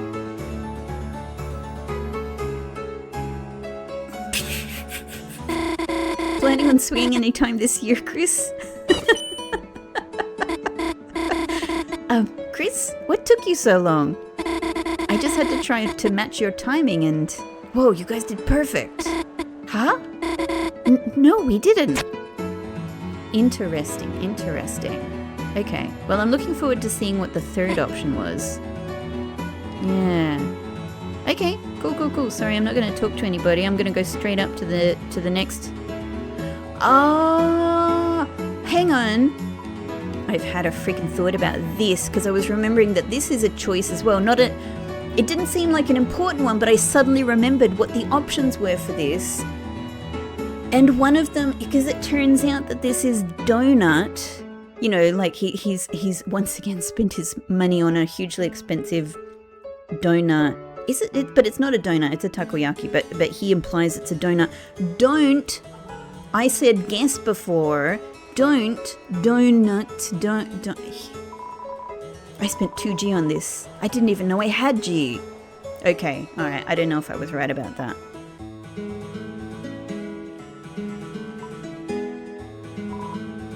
Oh, okay, so it just keeps giving you... Okay, I thought that we would get a donut joke out of that. Alright. Doesn't seem very useful. Okay. I can't remember if there was a choice here. Try to include Noelle. Exactly. Sorry, Noelle. I gotta do it. Well, Susie, how would you like to go to the diner with me sometime? Huh? That'd be cool. Just, you think what? You think I could have an ice cream sundae with chocolate? Huh? Of course you can. Heh, freaking awesome. Why is she so cute like that? That might have actually turned out better. I think that was more positive. Okay. We're gonna love Sans this time. Chris, the way you said that. Maybe because we didn't mean it. Anyway, he did give me a free frozen mint lemonade. Damn. Okay, we'll put aside our beef for today. He's the convenience store guy. Why do you have beef? Because that's what I sell. Because that's what he sells. Damn it! I hate this guy. Let's talk to him again. That was a great response. Okay, we do want to ride the Ferris wheel. Now, obviously I said you two ride the first time. Maybe... I'm probably the most curious to try go with Noelle because we have literal history on a Ferris ride together. And it's not a pleasant one, I don't think. It's a scary one. Huh? You actually want to go with me? What, so you can shake the ride and scare me again? Yeah, exactly. No thanks, Chris. Oh, and then it's gone. Can we choose again? Ah, how about go with Susie then? Hey, Chris, wait a sec. Sorry, gotta do it. Someone dared us to. Huh? Oh, okay. Oh, poor Noelle. That sucks for her. Oh. Wait, we're getting an interesting scene from this because we're present. Yeah, Ralsei told me I should ride with you, you know? That's interesting. I can't remember if I knew that. Probably not. Probably we didn't know that from anything before. So Ralsei told me to buy ice cream for Susie, and Ralsei told Susie to go on a Ferris ride with me. Ralsei, what a sweetie pants. 'Cause he can't go. He's pretty chatty, you know, when you aren't around. Oh. Now that is a very interesting detail. Holy crap, we're learning a lot here. He talks more when Chris is not there. He keeps himself more reserved when Chris is around. He was like combing my hair this morning. Okay. Now that's interesting. That's interesting for several reasons. One is that it may be that Ralsei was helping Susie to get ready for the date, right? Which is just sweet. It's interesting because we now know that later on in the chapter, there's a knit. You know, there's a scene with Susie going through Chris's hair looking for knits. I don't know. It's just an interesting connection. Asking me about all the rides, what I was gonna eat. Just looking so excited for me, I guess. He's real, Chris. They all are. It wouldn't make any sense if he's not. Anyway, the hell do you do in a Ferris wheel anyway? Maybe we should wave to Noelle? Noelle, hey, look up here! Let's do a pose or something. Oh my god, this is a really interesting one. I'm so glad I got to see this. Now this is a whole nother choice that it's another thing I need to try. Is it weird to make a heart with our hands? These are both weird. They both seem antagonistic, actually. You know, because make heart with hands actually under the circumstances seems slightly sarcastic. But then there's also the whole weirdness with the heart and the soul, and maybe the heart is death. Let's make a heart with hands. What are you doing? Making a C? Sure, that's a cool pose. I'll match. Hey, Noelle, look at our cool pose. Huh? I don't know if she likes it. So, did you two have fun in the Ferris wheel? Combining your hands into a heart and repeatedly pointing at it. Oh, damn, that's what it was?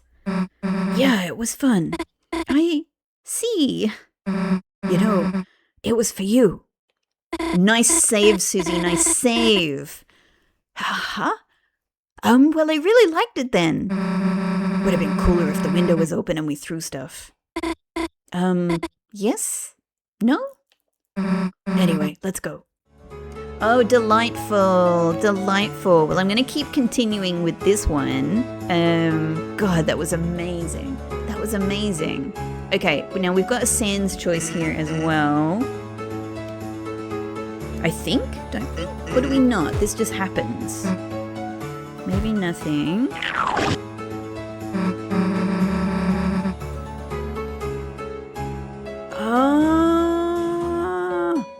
Hang on, I did that too quick.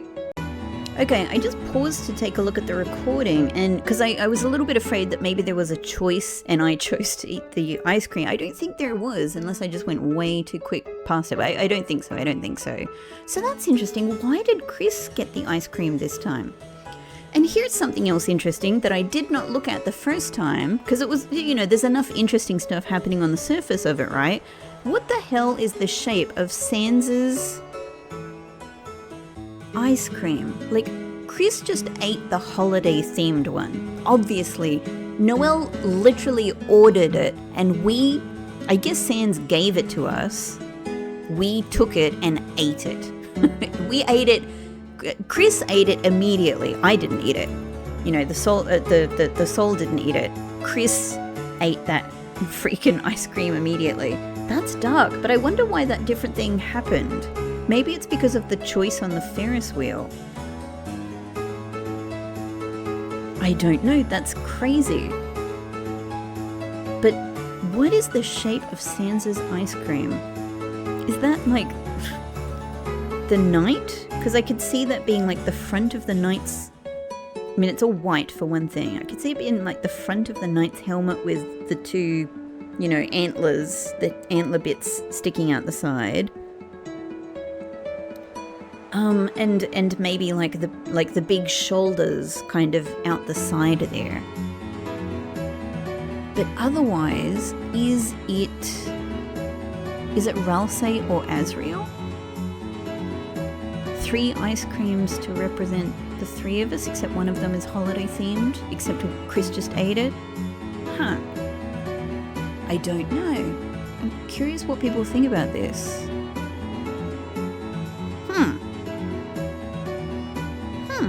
I'm very curious what you guys think about this. Like, I don't know if this is an up for interpretation thing. I imagine it is. Maybe people have some really solid ideas about what this is. At the moment, those are my 3 ideas. The Knight, Ralsei, or Asriel. Otherwise, I might be missing what it's meant to be. The Angel? Okay, let's see where this goes. It seems like we might be doing a good, like, through accidentally doing, or through through the choices we've made, we seem to have done something selfish, but it is benefiting, it is benefiting the romance between Susie and Noelle. Cool, guess that means you're sharing with me? Hey, that's 3 creams. Okay, maybe that's as far as that goes. So this, she didn't share with Noelle. She ate it. She ate it all.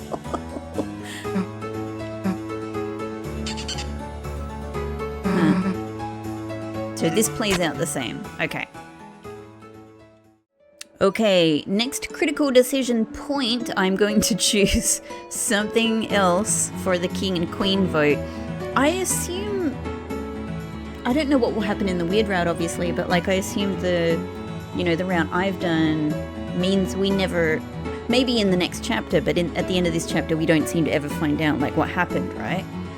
So this might not have any apparent consequences. Maybe next chapter, I don't know. However, I chose Susie for king before, so this time I'm going to choose. Every combination is amazing, right? Maybe I will choose Noelle as king and as queen. I'm gonna do Chris as queen. What do you do with the ballot? Show to I know, right? I know last time I showed to Noelle and voted, so this would be the different choice, but the fact is I've done a different vote this time, so I'm absolutely going to show Noelle. Chris, why'd you put us? And you don't even remember how to spell. I remember when Chris and I were little, Azzy and Des were trying to win too. Obviously, we were supposed to vote for them, but I told Chris that we should put our names in instead. Interesting new bit of lore. And you were the one like driving that. Naively, I actually believed so hard we might win. I remember crying when Des and Azzy's names were announced. How could the 2 of us win? We could hardly spell each other's names correctly. Noelle Holiday, Chris Dreamer. I'll put those names down too. Oh, I still think they deserve to win. That's fascinating. But no one else is going to vote for us, right? The votes have been cast. Well, a very interesting response. Okay, and we can immediately... Okay, we can immediately go over here and make another choice. So let's do that. That doesn't work there. Okay.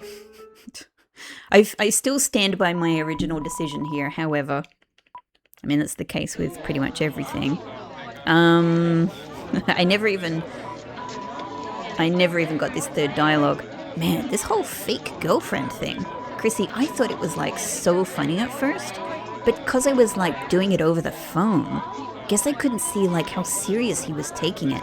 Like this is literally actually killing me with cringe. Oh god, someone needs to like literally stop him right now. Your fault, you go up, someone else can go. Obviously, I'm so curious about either of the other choices. I'm gonna go with this one. Like, me?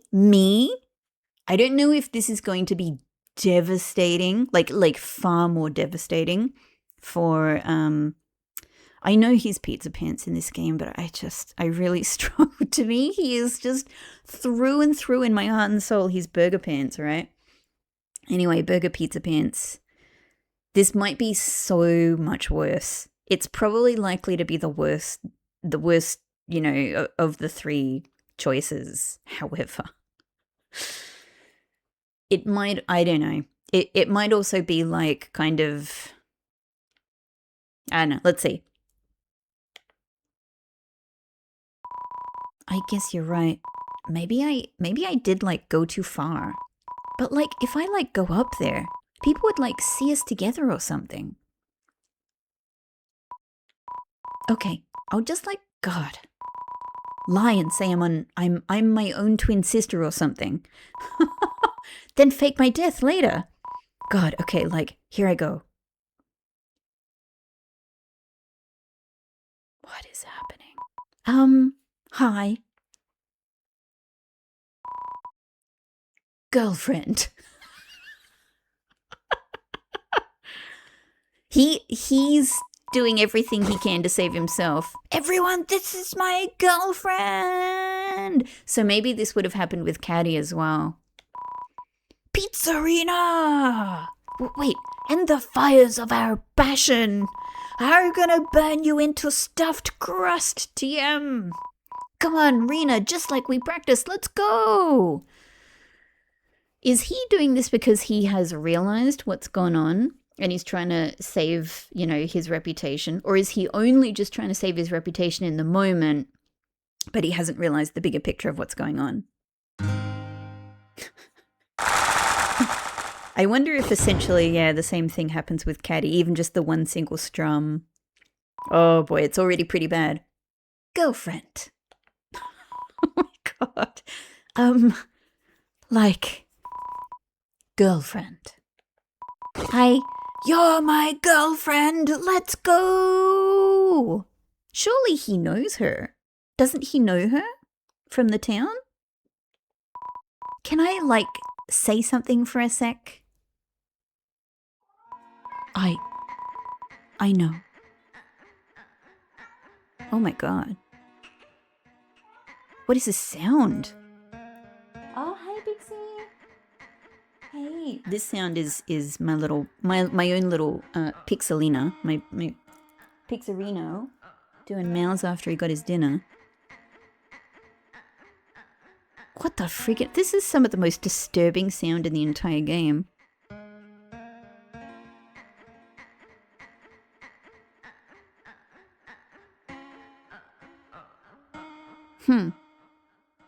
It's on the surface of things, it's a little bit like terrible laughter. Or like a duck squeaking.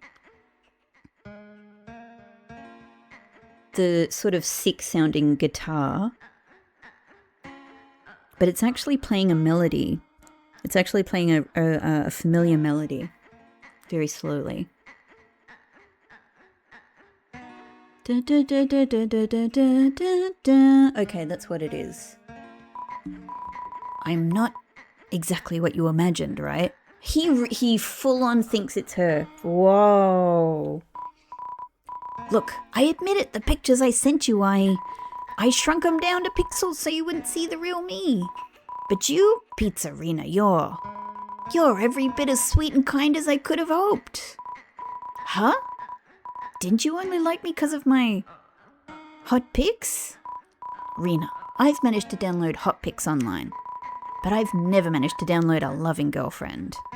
As I talk to you, talk to the woman, in commas. Your kindness, your humor, your texts. They made me realize you're so much more than your bikini. You're just an amazing person with a pizza-themed name. And I want to be the same to you too. Okay, but like... Oh, I forgot my gift. What is this? Look, I spent my whole paycheck on this. I think that this is like as torturous for her as it possibly could be. An Icy's Pizza's lover's card? Yes, as long as we're dating, we can get one large heart-shaped pizza 3 times a week. Huh. That's cool. She actually likes that.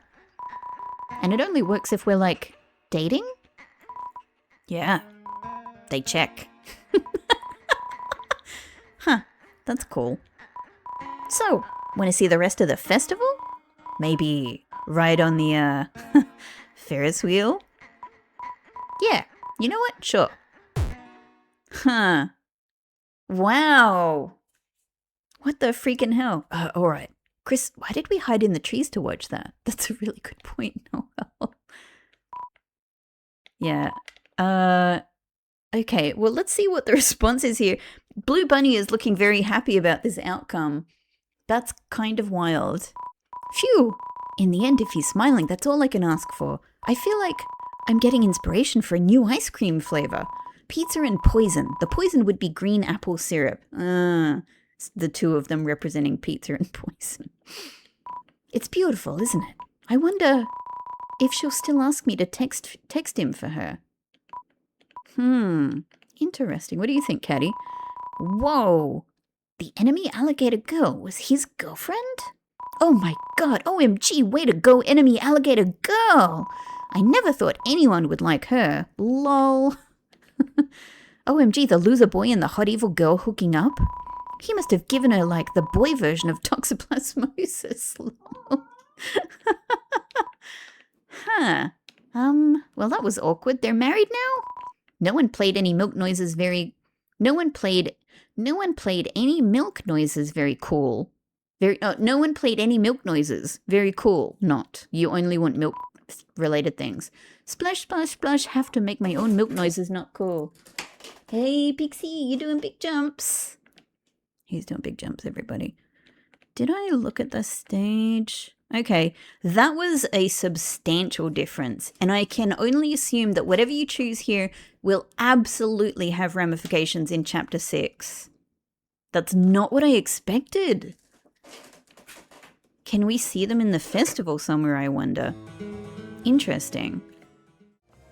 Okay, I just landed back in this screen and she said, the character here, said, I missed you, you didn't miss me?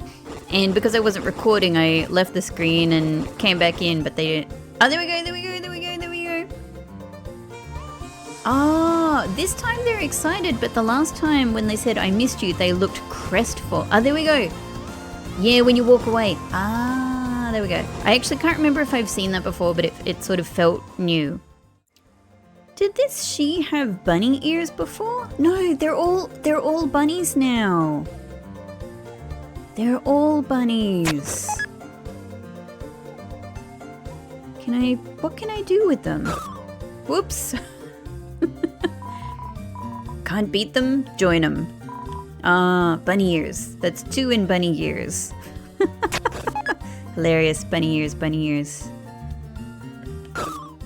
Oh no. Is that what you want me to do with these bunnies? Nothing bad is happening here. Nothing bad is happening here. They are so bouncy and they cannot be harmed. And in fact, they love it. They love it. I really like Chris's hair blowing in the wind. It looks very cool. This feels so bad. Oh my god. But, I mean, I guess I can't do it to all of them because I've thrown one off the cliff here. I know. It's just that look at this cliff that juts out here. It feels like it's crying out for it. Last one. We gotta give it a go. No. Goodbye, bunnies! Oh my god. Guys, I never actually entered this cave. I just went in and I saw this whole character I've never seen before. I didn't go in here. I must have just gotten excited and moved on and not actually gone in here and thought I had. Who are you? You're obviously like our hammer friend. And by which I mean the toy hammer that we have in the, well, no longer in the bakery, outside of the bakery. Who are you? So you're like you're like a hammer. Hang on. How does this make sense in this world? I guess guarding equipment, maybe Asgore has a hammer as well, an actual hammer. And you're wearing a karate outfit. Feel my technique? Oh, you locate pink coins for 50 flowery dollars. Hang on, let's do not. Okay, nothing. Feel my technique. What? There are no pink coins left. That's great. I think I was allergic to those. Ah. Well, I missed... I'm probably losing money now. I missed whatever this dialogue would have been. Okay, bye. I have just come... I have just seen this Floridin saying, this is the only slope. I'm obsessed with it. That is so freaking funny. Because, I mean, if you are developing this game, you know very well that this is the only slope. There's only one place with a slope. Is this really the only slope? That is such a great joke. That is so funny. That is so funny. If we leave... You're still here. Oh my god. I love slope joke. Alright, so I was told by Matthew Snyder, so thank you Matthew, that if I come back to an area just around the corner from here, there's an act that I can find that apparently I came close to finding. I've just started the recording here because I can't remember if I actually saw this in the rest of the playthrough. Shrubbery, it's conveniently shaped but not conveniently placed. I'm not sure, I can't remember it, but maybe I did. So, it's up there, yeah, okay. So apparently this is doing, so I know I was jumping off the side here, like looking for extra things. What am I doing? I'm in the wrong mode. That's what I'm doing. Back. I suddenly realized the error of my ways. So what I have to see is, I think, on this screen, but when I was purposely going as high as I could before to, yeah, see if there was anything to get off of the sides, any, you know, pink coins or whatnot. Apparently, though, there's a thing I can act on. If I go up high and then jump off. So maybe from here? I'm not sure. I'm just getting the act button ready. It might be like a thing we have to hang on to. There! Oh, friend face. Did we just get hurt? Oh, how interesting. How interesting. Hang on. Red friend face in the dark. Now that's interesting because, well, I mean, it's interesting for a big bunch of reasons. Thank you so much, Matthew, for telling me. But I was specifically thinking, I was specifically kind of trying to look around in dark, weird places to see if we did see friend face. It's gone now. Yeah, of course it is. Yeah, just like in chapter 2, like we see it the first time and then we can't see it again. All right. Okay, extremely interesting. Thank you. Okay. All right. I was going to jump to the next bonus thing that I wanted to try and record, but I think I can actually continue from exactly here because I've gone back to look at it. Sir Waffleman this time let me know that there is a thing that you can do from a recent patch. In a recent patch, Toby added some very interesting hidden dialogue that can only occur if you meet some very specific conditions. In one of the garden 2D segments, there's an almost invisible thing you can act on. So that is probably what we just did. That was an almost invisible thing that we just acted on. So I reckon that we've met that condition. If you do so, and you have the egg, and you've beaten the secret boss, going back up to the shopkeeper and talking to them will trigger some dialogue. Okay, so I believe in this save, I have the egg, you know, yep, I have the shadow crystal, so we've done it, let's go. I think we just go back to the shop. Oh, this is very convenient. I was just going back to, I knew there were a couple of comments on this particular video I wanted to check out. So Cliff's shop, we can go straight there. Excellent. Talk. Oh! Ooh! That's weird. The music has cut off and everything. That's so strange. We're having a serious moment here. Suddenly, the shopkeeper's body took the shopkeeper's body. Not the shopkeeper. Not Mew Mew. The body. That's so disturbing. I mean, not that the body seemed, like the body, you know, didn't seem, the body seemed very nice, in fact. Hang on. But this doesn't sound right. The shopkeeper's body took your hand and talked in a low voice only you could hear. That sounds very freaky. That sounds freaky as hell. So it seems like it's not, like the body seemed like they were just a very sweet thing, right? Like they seemed extremely sweet. So I don't think this is the body. I think something is acting through the body here. Okay. So it's sort of like reddish dialogue now. Light red? I wouldn't say that's pink per se, but maybe it is. Chris, is your hand okay? It looks like you've got a cat bite. Mew. A cat bite. Okay. A cat bite. So, alright. Mew Mew. Mew Mew cat girl. But I think this, so first off, the hand. First off, we're again talking about Chris's hand. Something is not good with their hand. Is this how they will lose their hand eventually?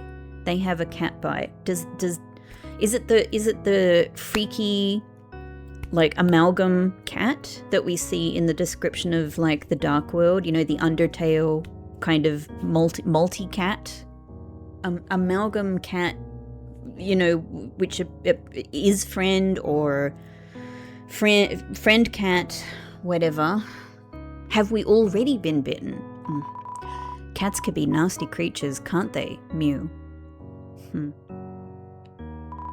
I once met someone who really liked cats. Mew.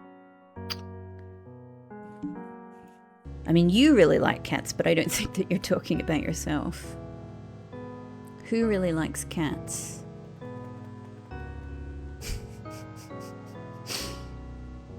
I don't know. They liked cats so much. They owned a whole hunting pack of them, Mew. Oh, a hunting pack. Do you, like, again, this brings to mind for me, like, the amalgam, you know, like the multiple cat. The shadow Undertale-y amalgam cat. Would that count as a whole hunting pack? Are they, so hunting, what are they? Are they hunting me? Are they hunting who? Who is, so they owned a whole hunting pack of them. So the cat is like a... So the cat is like a familiar of somebody. The cat is doing somebody's bidding. Of course, cats are fickle creatures, but they were very good at finding protein. They're fickle creatures. They were very good at finding protein. Meat? Body? Flesh?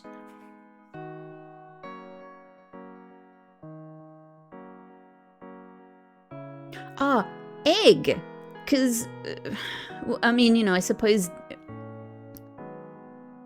one of the conditions for being able to get this dialogue is that you have to have the egg and you have to have beaten the secret boss. Now, it makes sense that you have to have beaten the secret boss because here we are talking to the body, you know, like, yeah.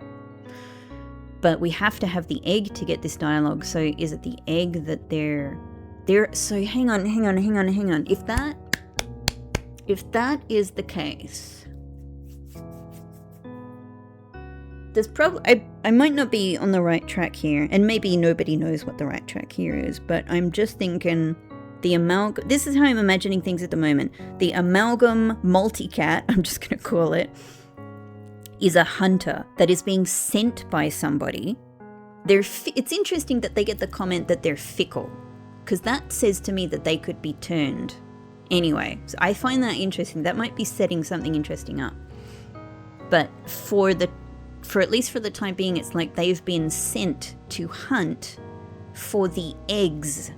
We found the egg, therefore we got bitten on the hand. And is that what happens to our hand? We've been marked, and the body, or whoever is speaking to us through the body, is telling us we've been marked. But who is speaking through the body? The cats are not too smart, but once they find a target, they never stop chasing it until they get bored. I mean, that's a really good description of cats. That's kind of perfect. The cats are not too smart. I mean, cats are really smart. Most of them are. But a lot of them are. But maybe these cats are not. But once they find a target, they never stop chasing it until they get bored. I wonder if that's important, like that they'll eventually get bored. Maybe we shouldn't be collecting the eggs. The eggs are keeping them interested. Hey, right on cue, my own kitty, who is extremely smart. Hello, darling, has just come to visit. Hey, Pixel. Hey, Pixel is one of the smartest cats I have ever met. That's why we have child locks on all of our cupboards, because he can open them. Hey, yeah. But also he's uninterested in egg, I can tell you that. He likes a lot of human foods. Cheese, you know, bread, he's a big bakery lover, but not egg. They never stop chasing it until they get bored. Okay. And when they find you, ooh, they bite very, very hard. Huh. So that's is this a sort of a bit of a Gaster reference? The very, very... They bite very, very hard. Well, very, very hard could be bite your whole hand off, right? But she's saying I've already been bitten. She said that's a bite you've got on your hand, right? Or they said, I don't know who this voice is. Some people would do anything to get away from them. Even change their appearance. Or go into hiding. So my immediate thought is this is our Forgotten Man behind the tree. Forgotten Man is hiding from the cats, i.e. hiding from whoever controls the cats. They have eggs. They're giving us the eggs. Are they making us a target? To be honest, I never got a nefarious or a... I never read ill intent from the Forgotten Man. If anything, the opposite. I sort of feel like maybe Forgotten Man is either I feel like Forgotten Man is slowly trusting us. I don't know whether they're trying to help us, but I don't feel that there's a negative relationship there. But I am now wondering, like, have they made us a target through the eggs? They're getting rid of the eggs. Or maybe just a different way of thinking of it is they entrust us with the eggs. They're like, look, these eggs are dangerous. I can't keep having them, but I trust you to do the right thing with them, whatever we're doing with them. Oh, Chris, it's terrible, Mew. It's terrible. Please be careful, Chris. The music's gone again. Promise. Promise? Huh? Why am I trembling? Was my body saying something? Hey, don't have any conversations without me. Communication is key, right, buddy? Buddy? Oh my god, that's super interesting. So this was added dialogue. This wasn't originally in the game. This was added in an update. That's very curious in and of itself. Yeah, and then this is all...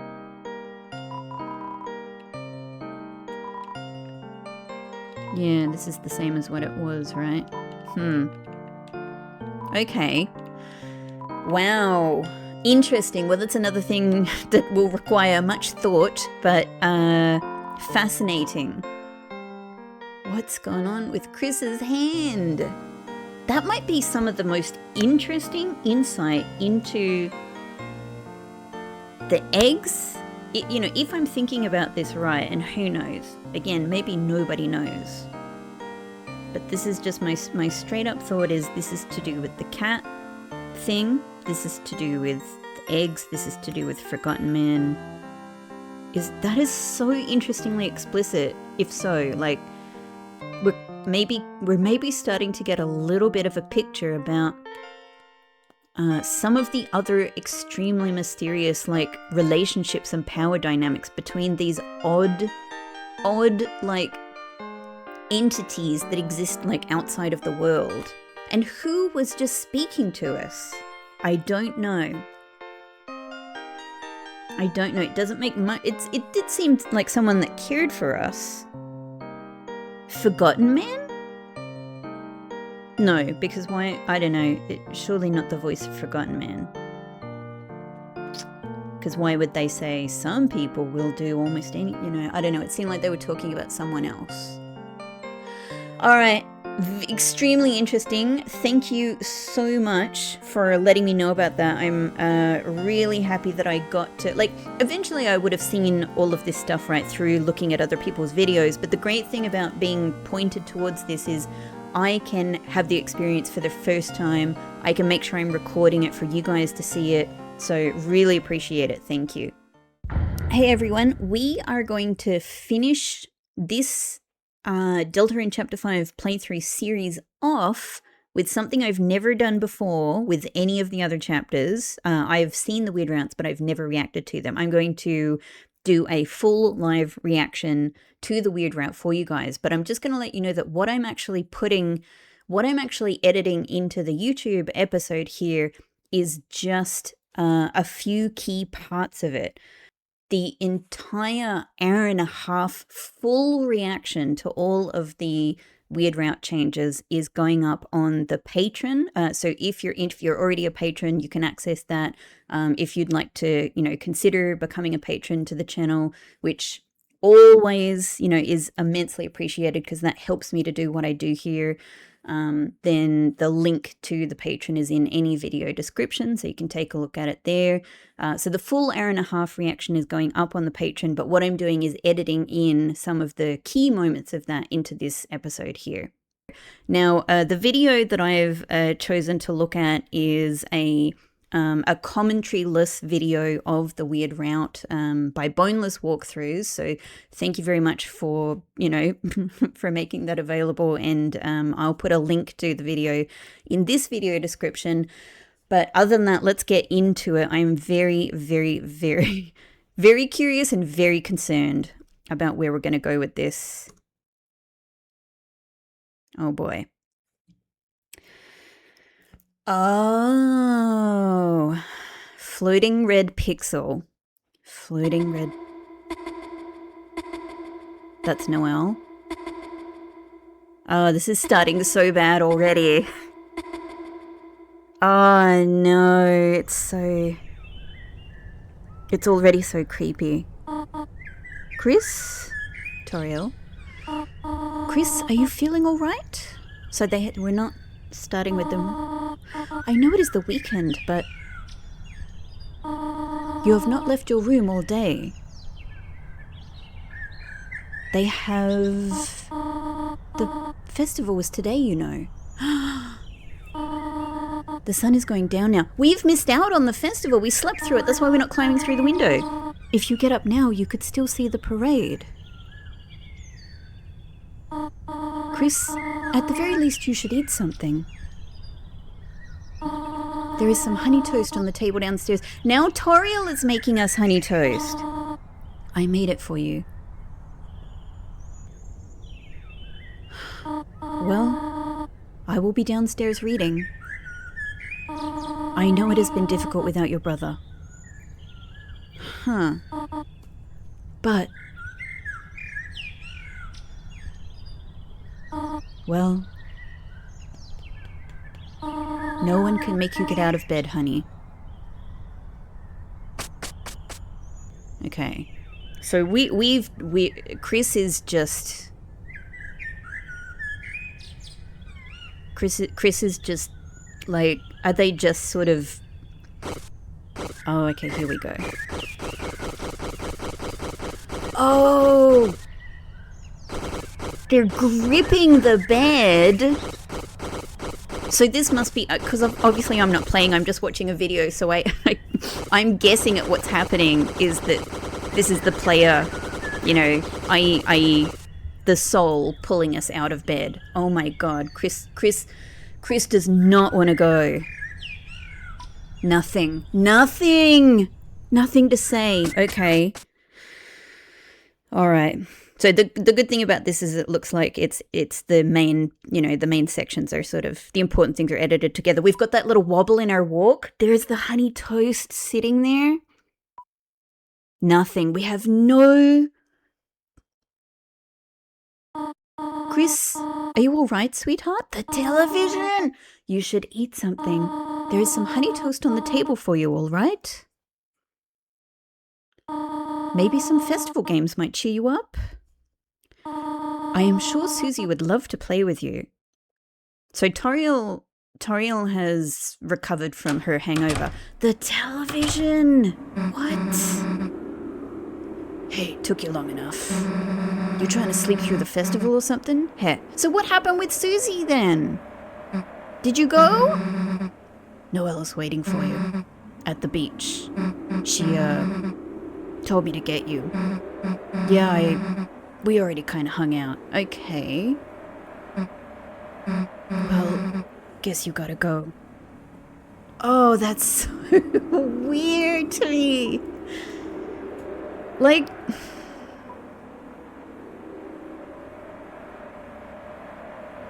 Susie... It's like... Hey, wait a sec. You wouldn't want to see the festival first, would you? Yeah, I saw everything with Noelle, but like...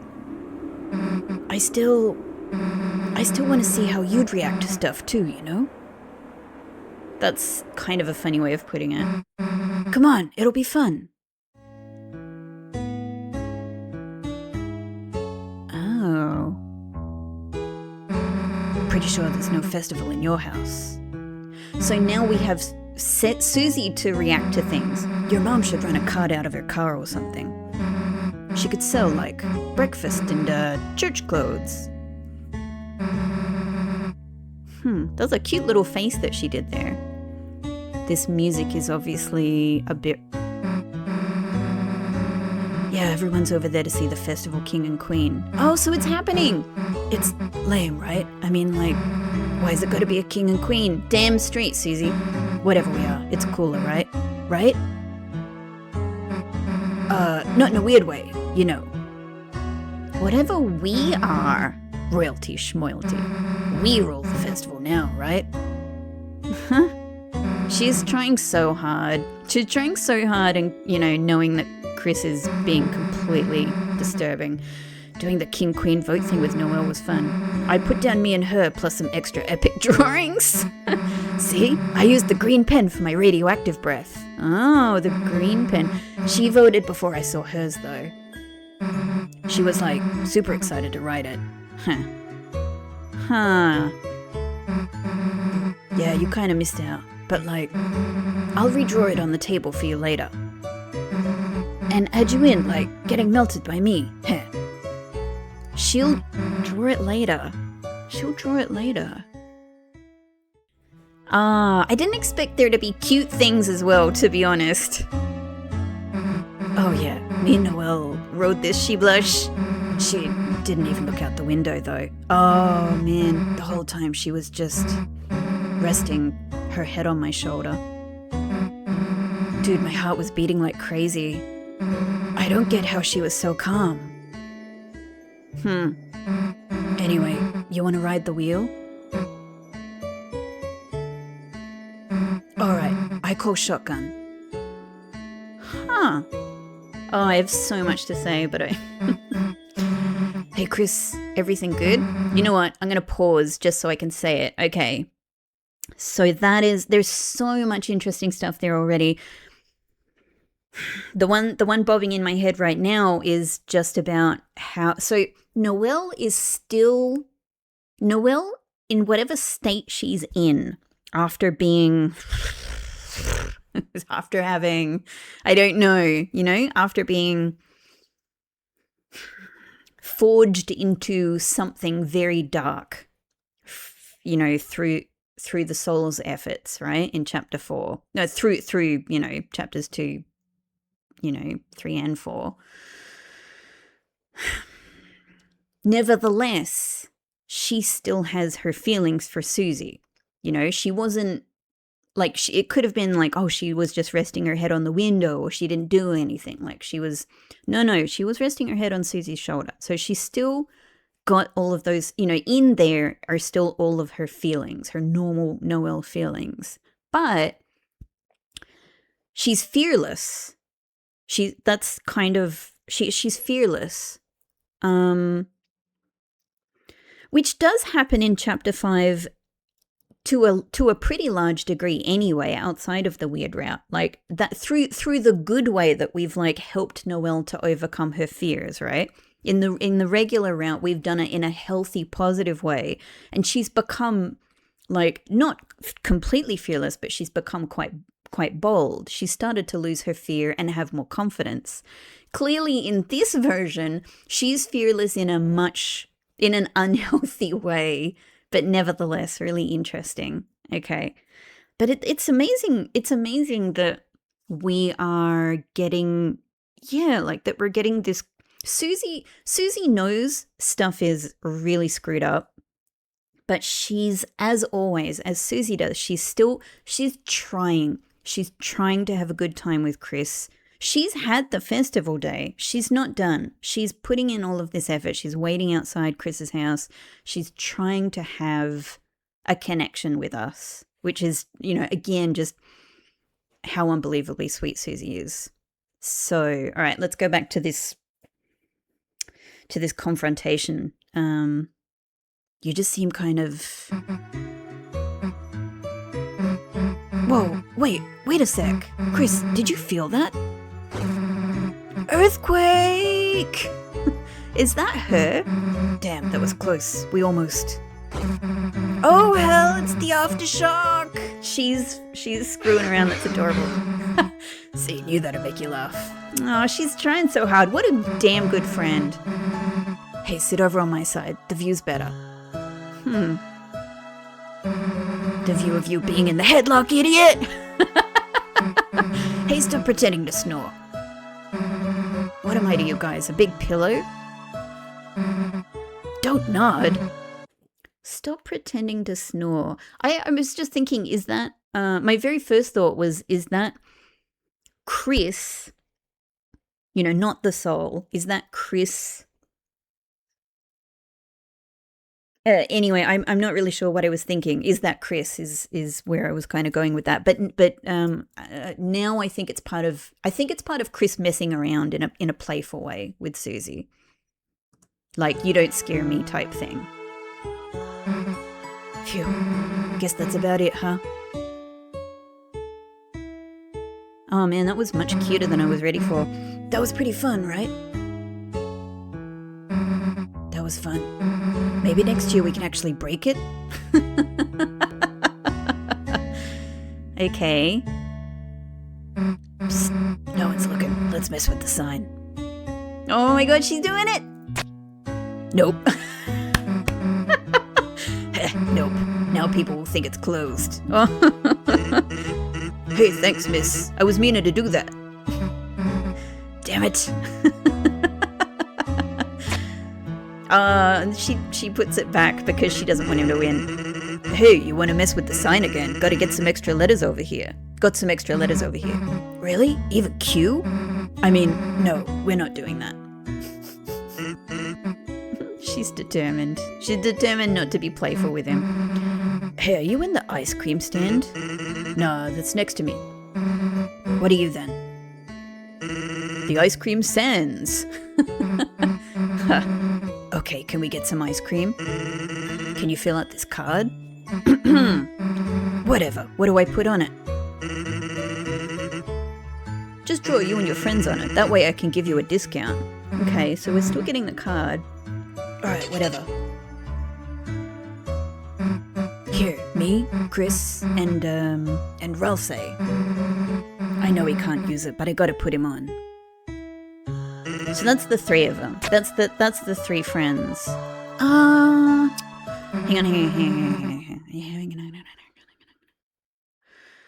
I hadn't thought about this actually when I was going through.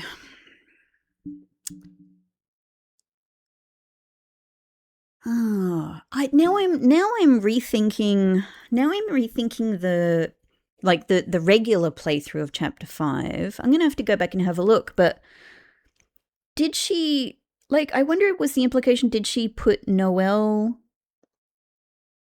on there? Because I know that she put Ralsei there because she said, you know, Ralsei was the one who told you to get me the ice cream. Anyway, all right. I'm wondering if they're exactly the same. So when do we get some ice cream? Whoops, I don't have any. What do you mean you don't?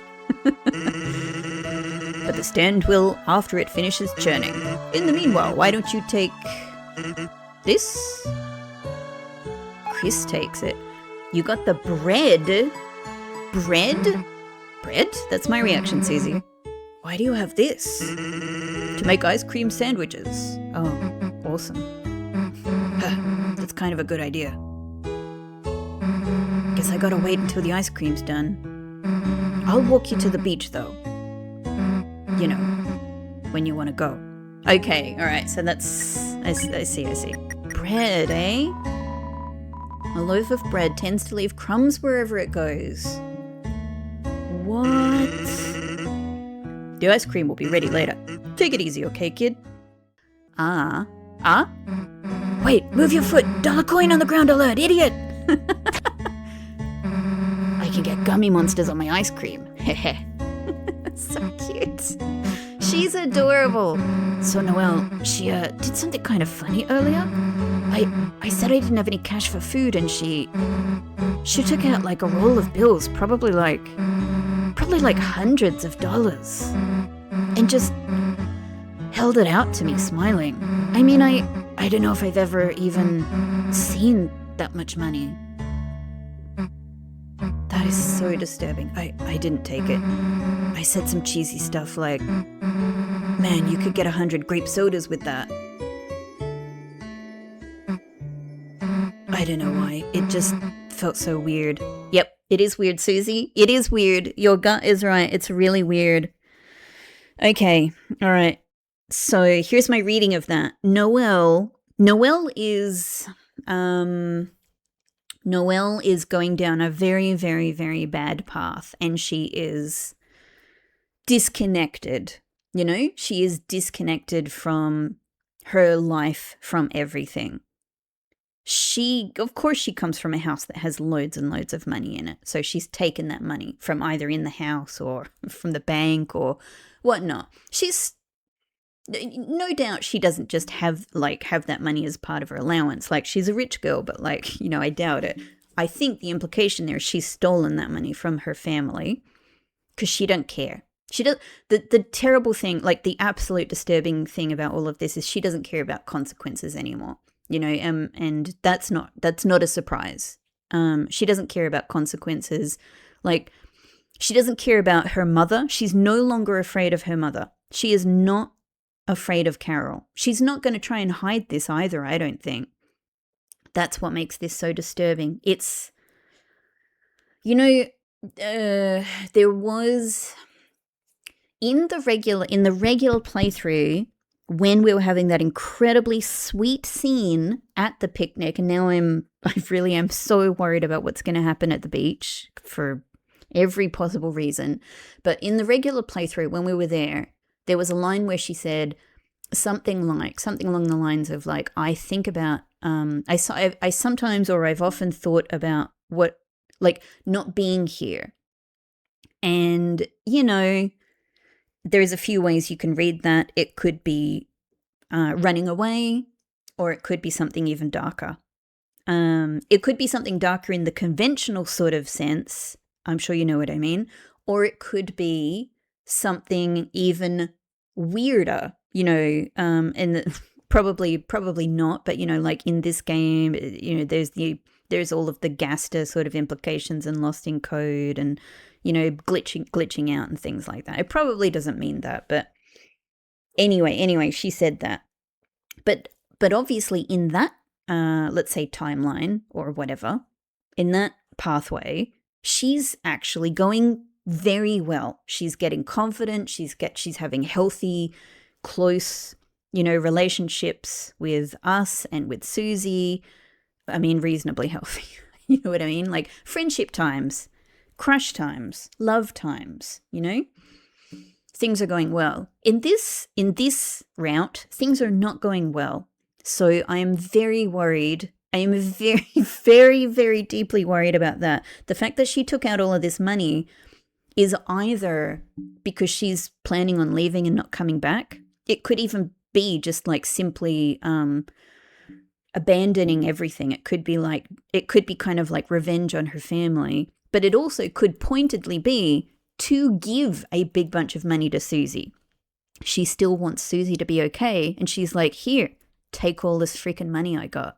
Take it. Maybe that's the reason she took it out. Anyway, I knew when I was reading that Susie would not have taken the money, of course, because she is deep down, despite,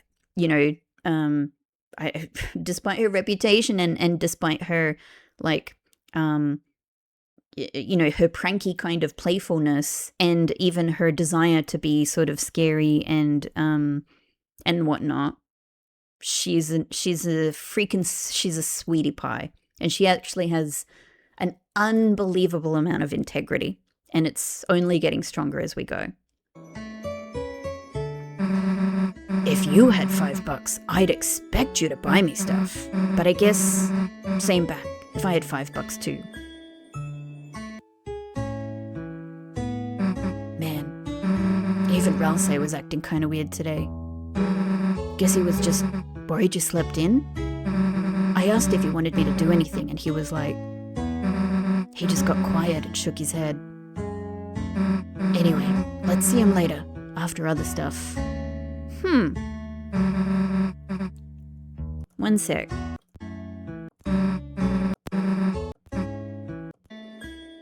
I want to read that again. Even Ralsei was acting kind of weird today.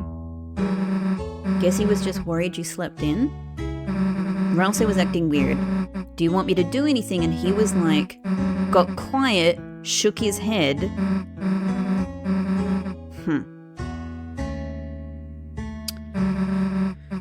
Let's see Ralsei later, okay? Okay, alright. Now, in regular playthrough of Chapter 5, I would say overall we had an amazing bunch of revelations about what Ralsei appears to think about Chris and what they were willing, what he was willing to say to Chris directly.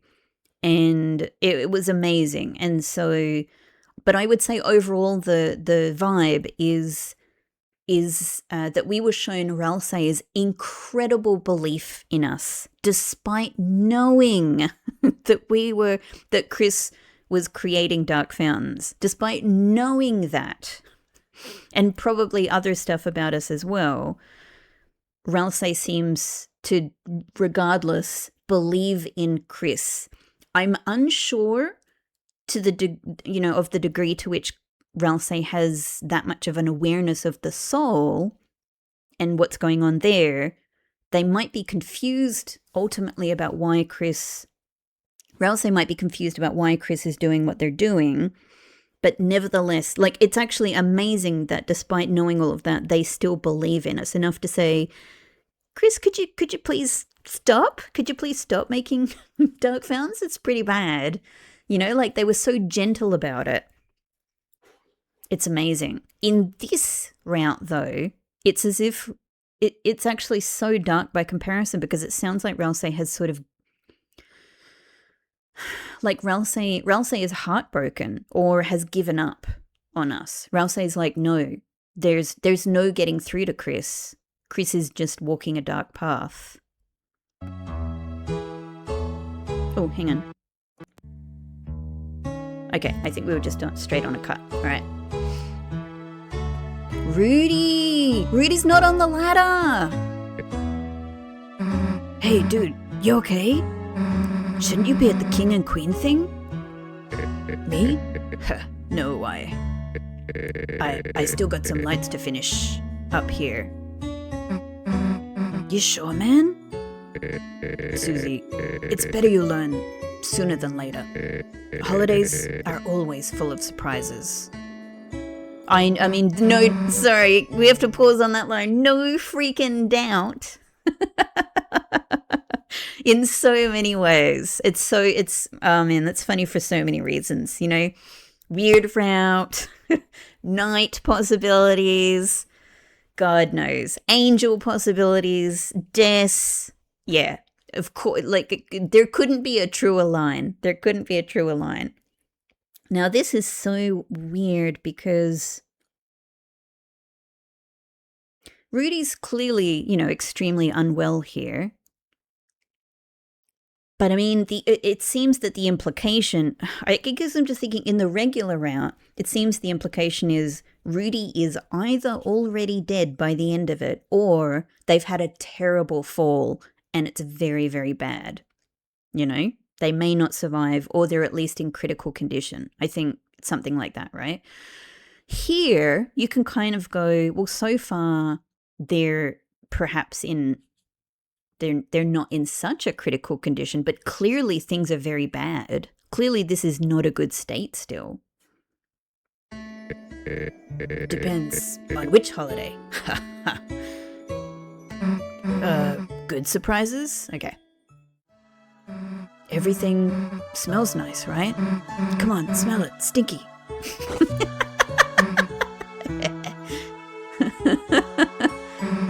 Flowers are boring. Whoa! Susie, my God. Looks like your dad's in there. Guess we don't need to hang out with him. What? You want to hang out with the flowers? Hey, check this out. Ralsei showed me how to make this wimpy crap. Oh, hello. Yeah, it was stupid anyway. All right. Okay. Because that's freaking interesting. Because in the regular route,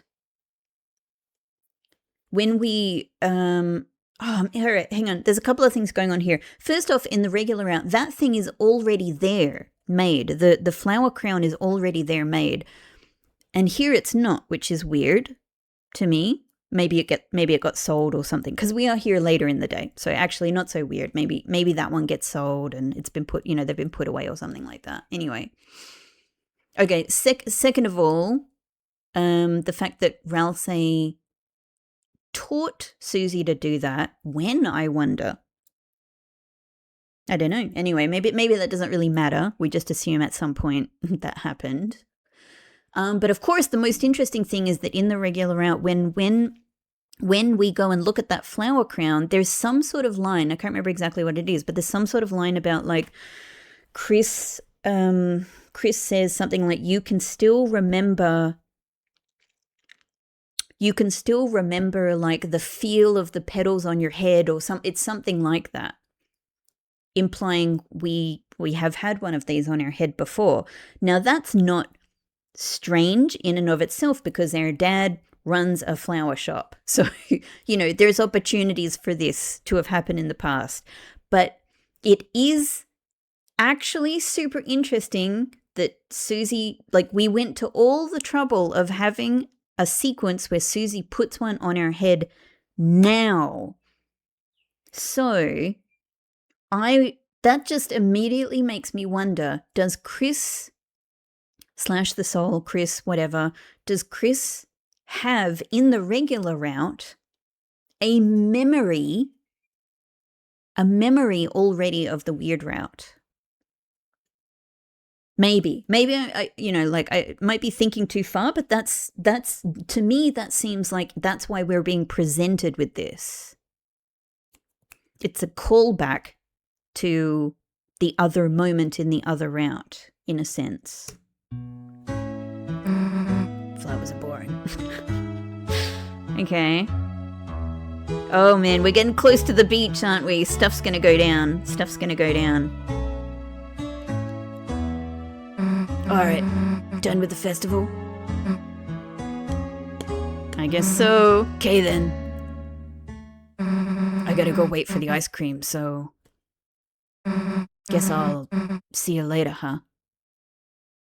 She feels really weird about the fact that we're doing stuff together. Chris, I'm not good at saying this stuff, but even if we didn't really do anything, it was nice seeing the festival with you and stuff.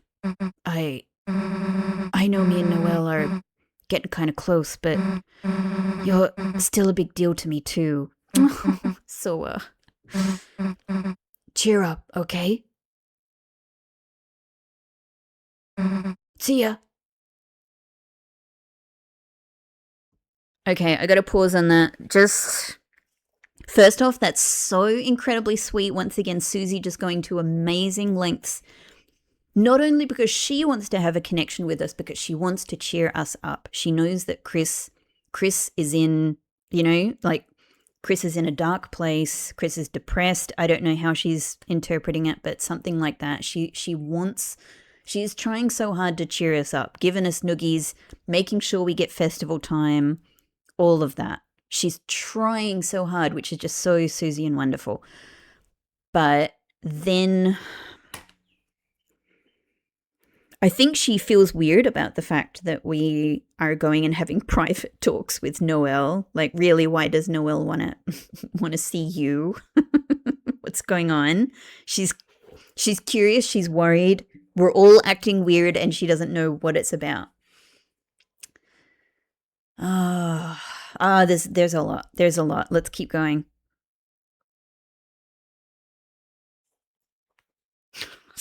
Transition feels ominous. We don't even walk. Okay. The long shadows, which, have been all throughout the chapter anyway. Oh boy. Oh man, it doesn't look good, does it? Chris, I know. She's thinking. I know you wanted to deny it. I did too at first. She's thinking this to us. But eventually, we're going to have to face the truth. What the freaking hell? Sorry, I'm sorry to ruin the moment. This is already... She's not even bothering to speak to us. She is only thinking, because she knows we can read her thoughts.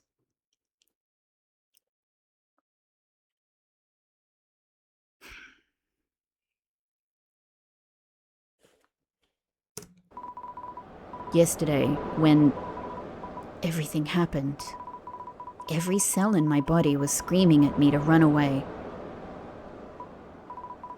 That if I stayed by your side any longer, you were going to drag me down with you.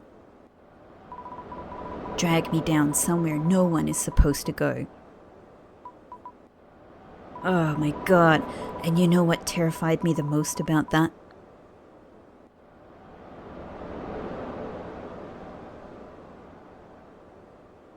I'm so afraid. So afraid. I think I want that. No, I'm sorry. I have to pause again. Oh my God. It feels like whatever we've done to Noelle is complete now, right? It feels like whatever the soul is trying to achieve with the weird route, and, you know, particularly with Noelle, it feels like it's done. Like we're locked in. The foundation has been built. Who is Noelle now? And they're mostly, you know, like we just, you know, it's almost a complete silhouette, right? They're almost completely in darkness. It feels very symbolic. Oh, this is so creepy. Noelle, no. Because it's everything in the regular playthrough was so sweet and lovely. Oh my God. Let's go on.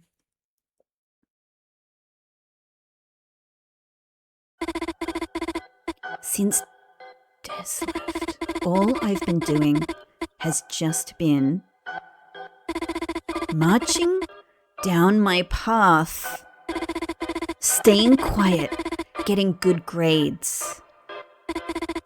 It feels like I've just been watching myself through glass,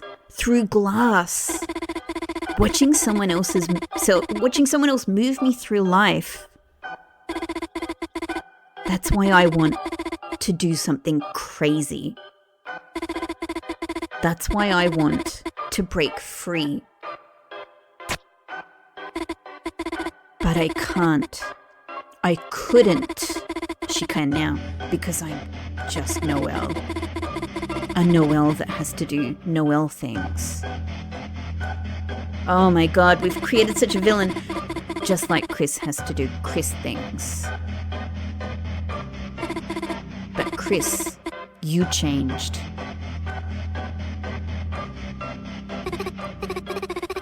Oh, sorry, that's so scary. Oh, no. Oh man, I don't think I can press play anymore. I don't even think I can look at the screen. I have to cover that up with my face. That's too much. It's too much. Oh my God, even her sprite, like her, oh my God, her text box sprite is terrifying, but her sprite in, you know, out in the game is also terrifying. What is she doing? Her voice? No, it's so bad. It's so bad. Who has she become? And her face there is towards you know, it's closer to looking icy like, right? Oh, it's the scariest possible face. I say, not knowing how much further we're going to go. Hang on. I'm going to go back to this moment.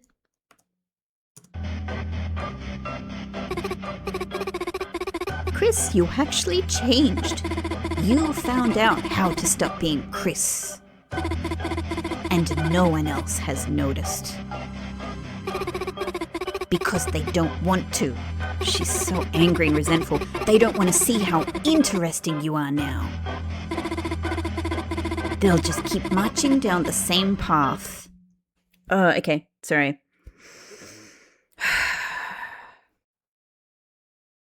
Yeah. I mean, that's the whole thing. It's the whole thing with the weird route is the beads coming off the, the toy coming off of the set pathway.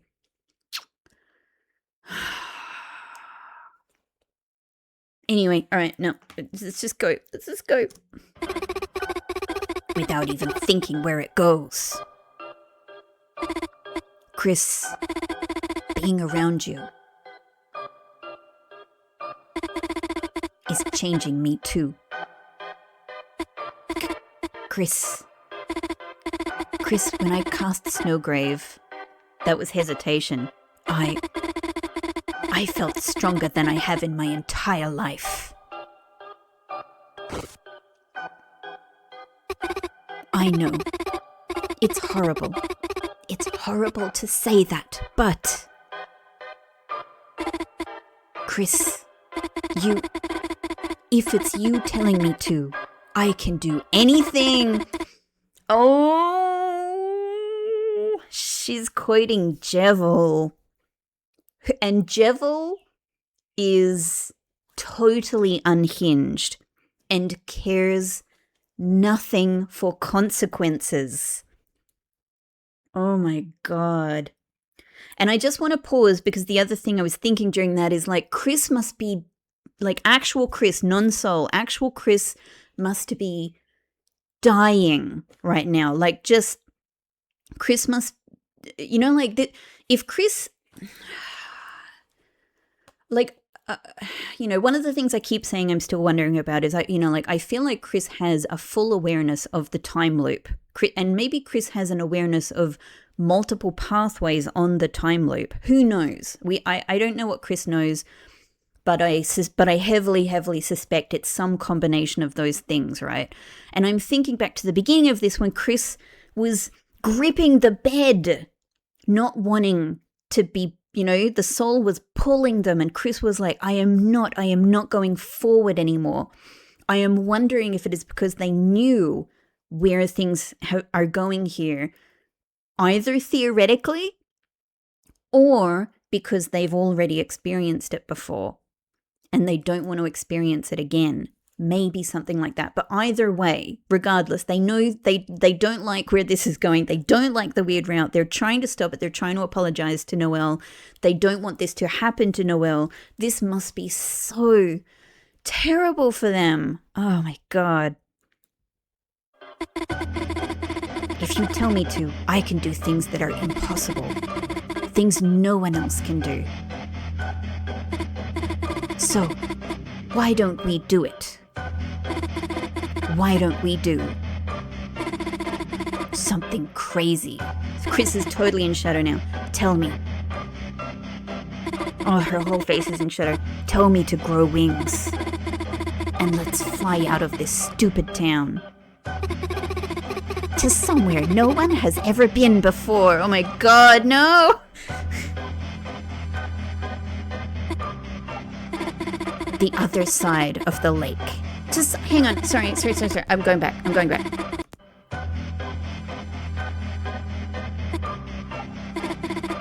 No. Back. Sorry, back again. To somewhere no one has ever been before. That's freaking crazy. No one has been to the other side of the lake. Now, I'm sort of not surprised to hear that, but I am surprised to hear that. I'm sort of not surprised to hear it because I have long been one of the things I've been thinking a lot about through, just through the whole run of Deltarune is about how isolated this town is and why the freaking hell is that? Why doesn't there really, apart from the suggestions that there is a college, and things like that Asriel is at, but they're definitely not at, like, otherwise, it feels so much like this town is completely isolated. And why? Why is that? Why? So, I suppose one of the things I've been thinking about is, is this town stuck within some sort of space-time dimension? Is it stuck within a simulation? I don't know, like this is, I don't really think any one particular thing. It's not like, oh, this is what I definitely think is happening. I'm just wondering why that is and wondering what the possibilities about it are. But I hadn't obviously we as players playing this game desperately want to know what's on the other side of the lake, right? But like, I had assumed that this lake still exists like within the town, and that, you know, like, it's strange to me that she says no one has been to the other side of the lake before.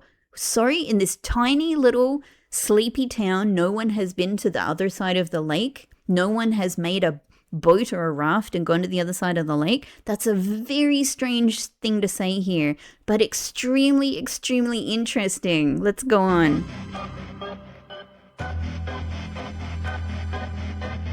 What the hell is happening? This is crazy. The other side of the lake. We always wanted to see what was there, didn't we? The four of us, when we were kids. Yep. Chris, let's go there. You'll tell me, won't you? If you tell me to, I can do anything. Oh my God. So, tell me, Chris, this is wild, because she is directing us now. Even though she's saying, you tell me, in some sort of very sick and unhealthy relationship, like, you know, this is not healthy, consensual, you know, relationship of any sort. No.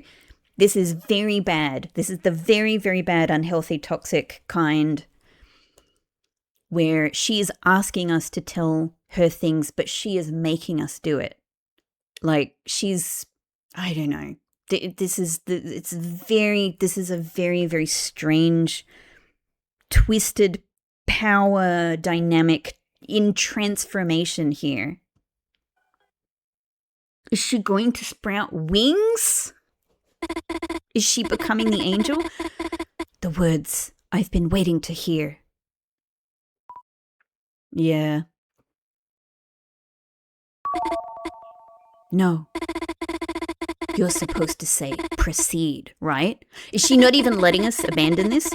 Just like all the other times. Oh, it doesn't matter. Stop pretending. I know you remember too.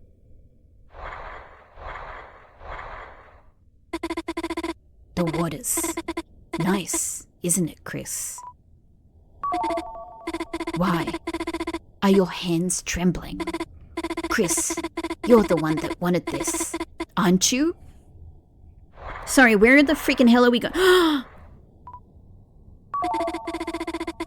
Stop pretending you're still the old Chris. You can't even say stop like you used to. Are we just going, like, off out of the game? Chris, don't hesitate.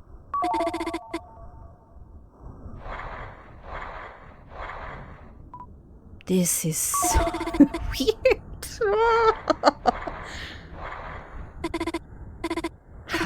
It's colder than I thought. The sound, the music. So I wonder what happened. Oh, it's only proceed now. It's only proceed. We're getting deeper. Chris, I'm like hanging onto my chair. Just keep walking. Sorry, I need to see the line that she said. Don't let go of my hands. Just keep walking. Chris, just keep walking. She's leading us. She's leading us. No. Chris. No. Ah. Oh my God, I'm so no, she's going under. She's going under. No. We're putting our heads up. We're going. No. What the freaking hell? I can't. I'm dying. Aren't they?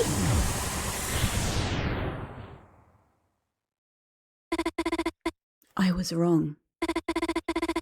The dream never happened. Chris hadn't changed. I hadn't changed. I had simply gotten carried away. When did you say you made up that song? Okay, now you do one. What the? Me? Okay. Huh? Oh, French fry on the floor, it's you that I adore. Greasy and salty and lots more. This is the regular out. This is the regular out. Dude, you could be like a pro music guy. Sorry. I don't know where this is going, but I just need a. No, what happened? Did she just... She can't have just drowned them both. But that is what it felt like. She pulled us both under the water. She and the soul together both pulled herself and Chris under the water. Or it wasn't... or something else is going on, like it's some sort of glitch related sort of thing, right? Like we're glitching out of this reality, or we're, in quotation marks, glitching out of this reality. That's so freaking terrifying and dark. Why this is I did not in my wildest dreams or nightmares, let's say, of the weird route did I expect it to go in this direction. It's never really been my talent. What, so is this really? Because even when it's dumb stuff, I really like it. Thanks, Susie. You're directly contrasting it with the really sweet scenes that happened here. Nothing changed. I thought it was one of the best days. Ever. But I guess it's still getting better. Okay. Nothing changed.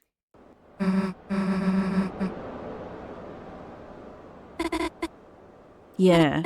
So they're directly pulling us back to this moment where she talked about nothing changed. So this feels like what they're saying is that the Noelle who is speaking to us here has an awareness of the different routes, because a Noelle is just a Noelle.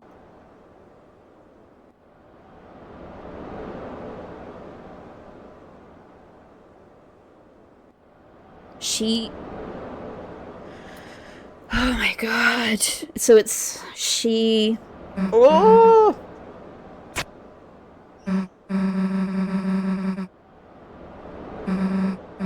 I thought you weren't even... No!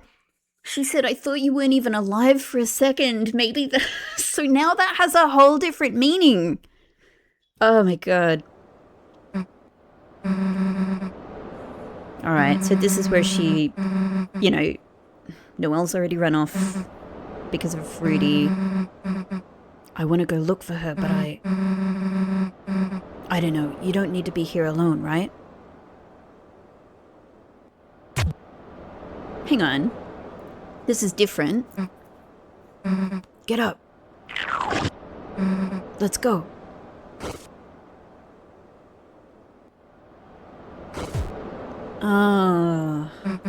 Okay. Obviously, we need to go Zorgon mode. Zorgon mode. Don't be cute with me, game. I'm upset. What? Don't you dare drag Susie into this. Okay, so you can run around. Okay, you good yet? We can go. We fall down again. You don't need it again, dumbass. Oh my god, hilarious. I don't know why, but I was really worried about you guys. You were both acting kind of weird, and I'm just glad you're okay. I probably said something weird again. Heh. Let's go, okay? Hang on. I don't know.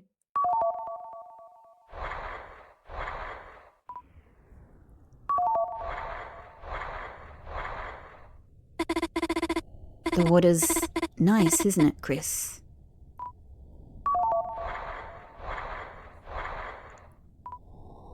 So this is when you do proceed. Chris, don't hesitate. Was she implying that we were hesitating? Like, the soul is not hesitating, but Chris was. It's colder than I thought. It's as if this is where she regret starts to creep in. And now she needs Chris to push her. Chris, don't let go of my hands. Just keep walking. She's saying I'm not strong enough to do this on my own because something is telling me that this is absolutely effed up. And I'm afraid. I think she feels fear, but she's... Chris, proceed. No, the way they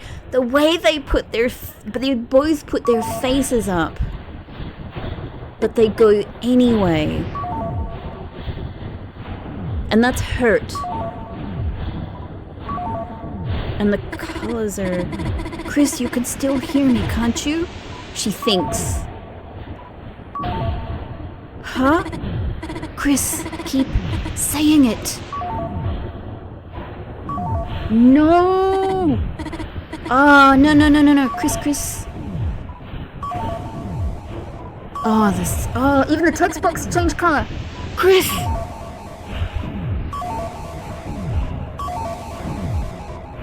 That's like the ERAM sound, isn't it? Say it! Oh my god, what?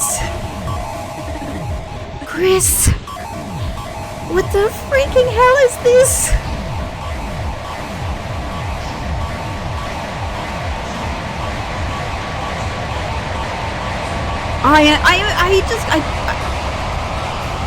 My mouth is agape. I'm holding my head. I can't feel.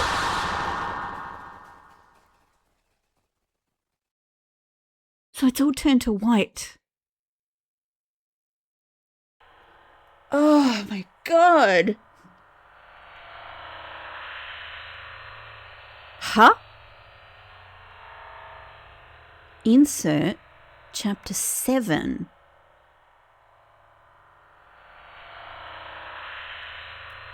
Side B. Huh. Why is the text like that? Is it meant to look like an old arcade game? Like insert coin? And that's it? That's it? Okay. Okay, oh my god. That's insane. That's insane. That's insane. That's so much worse than I ever expected things to be. Alright.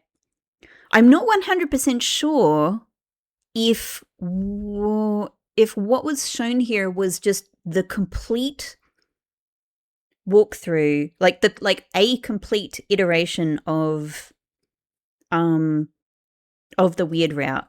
It seemed like it. I'm not sure. Like I'll look at some other videos and like analyses and everything like that to try and understand this better. Obviously, this is the my very first time to see a video of this, so I'm sort of relying on it just being. Oh my god! So, God, it's so bad. It's so bad. So here this is where we say no, but we keep going anyway. We keep going anyway. They go down. I hate to rewatch this, but I love to rewatch it. It goes white, but we just get that sound. And then, this is a continuation because she's saying Chris hadn't changed. The dream never happened. I hadn't changed. I had simply gotten carried away. This is so it's like one version of this occurs, then we hear Noelle narrating and commenting in retrospect on this. Then we get, this is confusing to me, but then we get some of the regular playthrough that surely can't just be like some of this scene, you know, mostly the way that it was in the regular playthrough, but not entirely. Like, this can't just be later. Nothing, and it can, and you know, we just get these little bits of it with nothing changed. They specifically show us this bit where she was originally talking about running away in some way that's obviously especially dark now. She gets the call about her dad, which could happen in both, it could happen in both routes, essentially, because when we see him, yes, he's on the floor and he's really struggling, but he does say, I've still got some more lights to put up. So he's going to continue. So the same thing could happen to Rudy. A Noelle is just a Noelle. It's as if, oh man, it's so crazy. It's as if she, through all of this beginning bit, she thinks like, you've become something different. I've become something different. So let's do this absolutely insane thing. She's in a very, very, you know, destabilized place mentally. She does what she does. Then, but it's odd that she says the dream never happened. I mean, all of this, right, is weird. Like, yes, you can read this as just going deeper into the lake and like, all right, so edge of the lake, right? Deeper water, this color. As we get here, is this going back to, you know, is this sort of indicating potentially the other side of the lake, except somehow the very deep part? Like, are we actually making it to the other side of the lake here because of this color? Hang on. But in the first version of that happening, before this, yeah, we make it not as far. We don't make it as far. We get the beginning.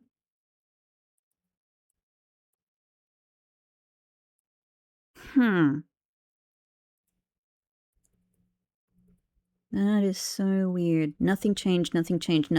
Then we get all of this weirdness with Chris.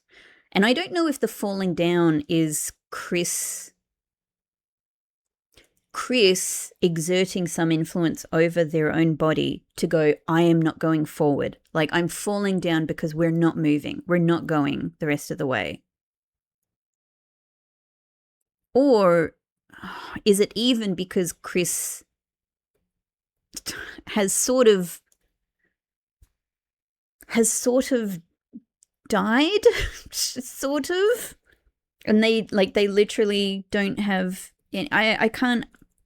I can't quite make sense of the different scenarios that are occurring here, but either way, they then go off screen and we're back here.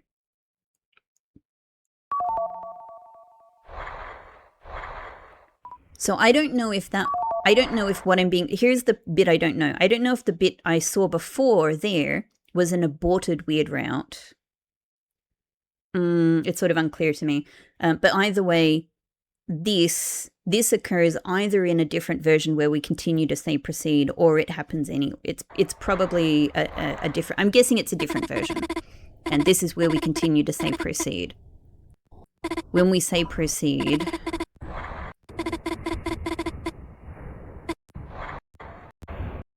it's just, I think the thing that's especially strange to me, if I'm thinking about it that way, is in an aborted version of that weird route, we continue on with the rest of the chapter as normal, I assume. We leave that screen with Susie. We then create the dark world in the flower shop after all of this insaneness. You know, it's still been extremely disturbing, and they still went into the water and potentially like either drowned together or something else, and then went on with the rest of the chapter. So some version of Chris is like back there. I don't know. I'm going to have to rewatch this a bunch of times and think about it some more. But anyway, then in this version, proceed. I hate to do it, but I'm going to look at it just again. The sounds here are so fascinating. Chris, you can still hear me, can't you? We're proceeding like crazy. Chris keeps saying it. Chris? Like she can't hear us anymore. And now the text box is red. We're getting that sound which is like ERAM and the glitchy world. Like we're glitching. Oh man, her face looks so terrifying there. Chris. I mean, what it looks like is that she's got half a face that is mirrored. You know what I mean? We can't even see the text box there, but it's there. The soul is pressing forward.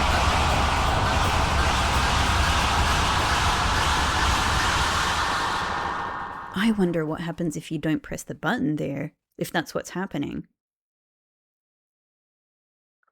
And now we're in white again. Okay, and then this comes up, insert chapter 7, side B. Okay, so because in this version of things, we don't even do I think this is how I'm reading it, we don't even do the rest of the chapter. There's no dark world in this version of the Weird Route.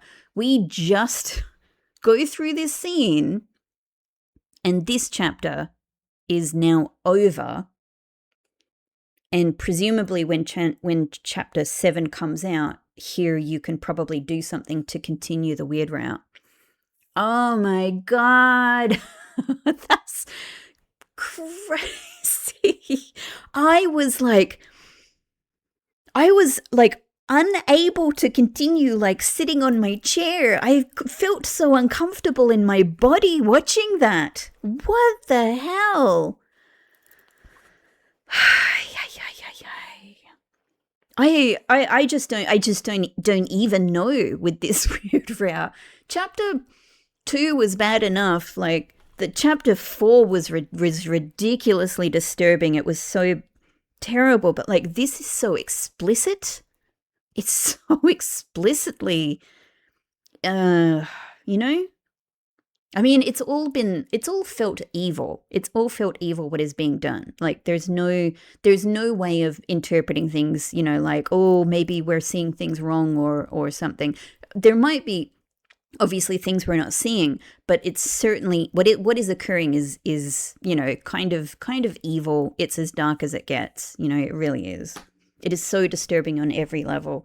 No matter how much you imagine, like, all right, are we glitching through to some other destiny, to some other pathway? Are we able to travel through space and time or worlds or to the other side of the lake through doing this? Are they simply ending? It's absolutely whatever you're imagining, what we see is explicitly terrible enough. It is so sad and terrible. And what will happen? What will happen? What will happen from this in the next chapter? Like, if they're gone, like Susie will come back at some point, you know? Will they be found? Have they disappeared from the reality and will appear somewhere else? Is it simply, where is this going narratively? Where is the Weird Route going narratively? Man, okay. All right. Look, I'm going to have a ton more to think about this. I'm going to have to, turn a lot of this over in my mind, but that is the I I just I just that is so much worse than I anticipated. And I think back now to the little cute moments with Chris and Susie before all of that happened. I mean, like, wow, what a contrast. I mean, it was still all very sad, but like, there were still jokes. Susie was still being adorable. Susie was still trying, and Chris was trying as well. I think Chris was trying, trying for some lightness. Okay, well, I guess we're gonna leave this here. Thank you for watching. Thank you, Toby Fox? Question mark. I mean, it's certainly something. It's certainly something. Yeah, anyway, there's a reason that I haven't played the weird route myself, is because I just don't know if I can do that with my own hands, I don't know if I can do it, but I can watch other people play it because I'm so interested in everything that's going on in this game. Thank you so much for watching, everybody. I'm really curious about your thoughts. Please let me know. Wow.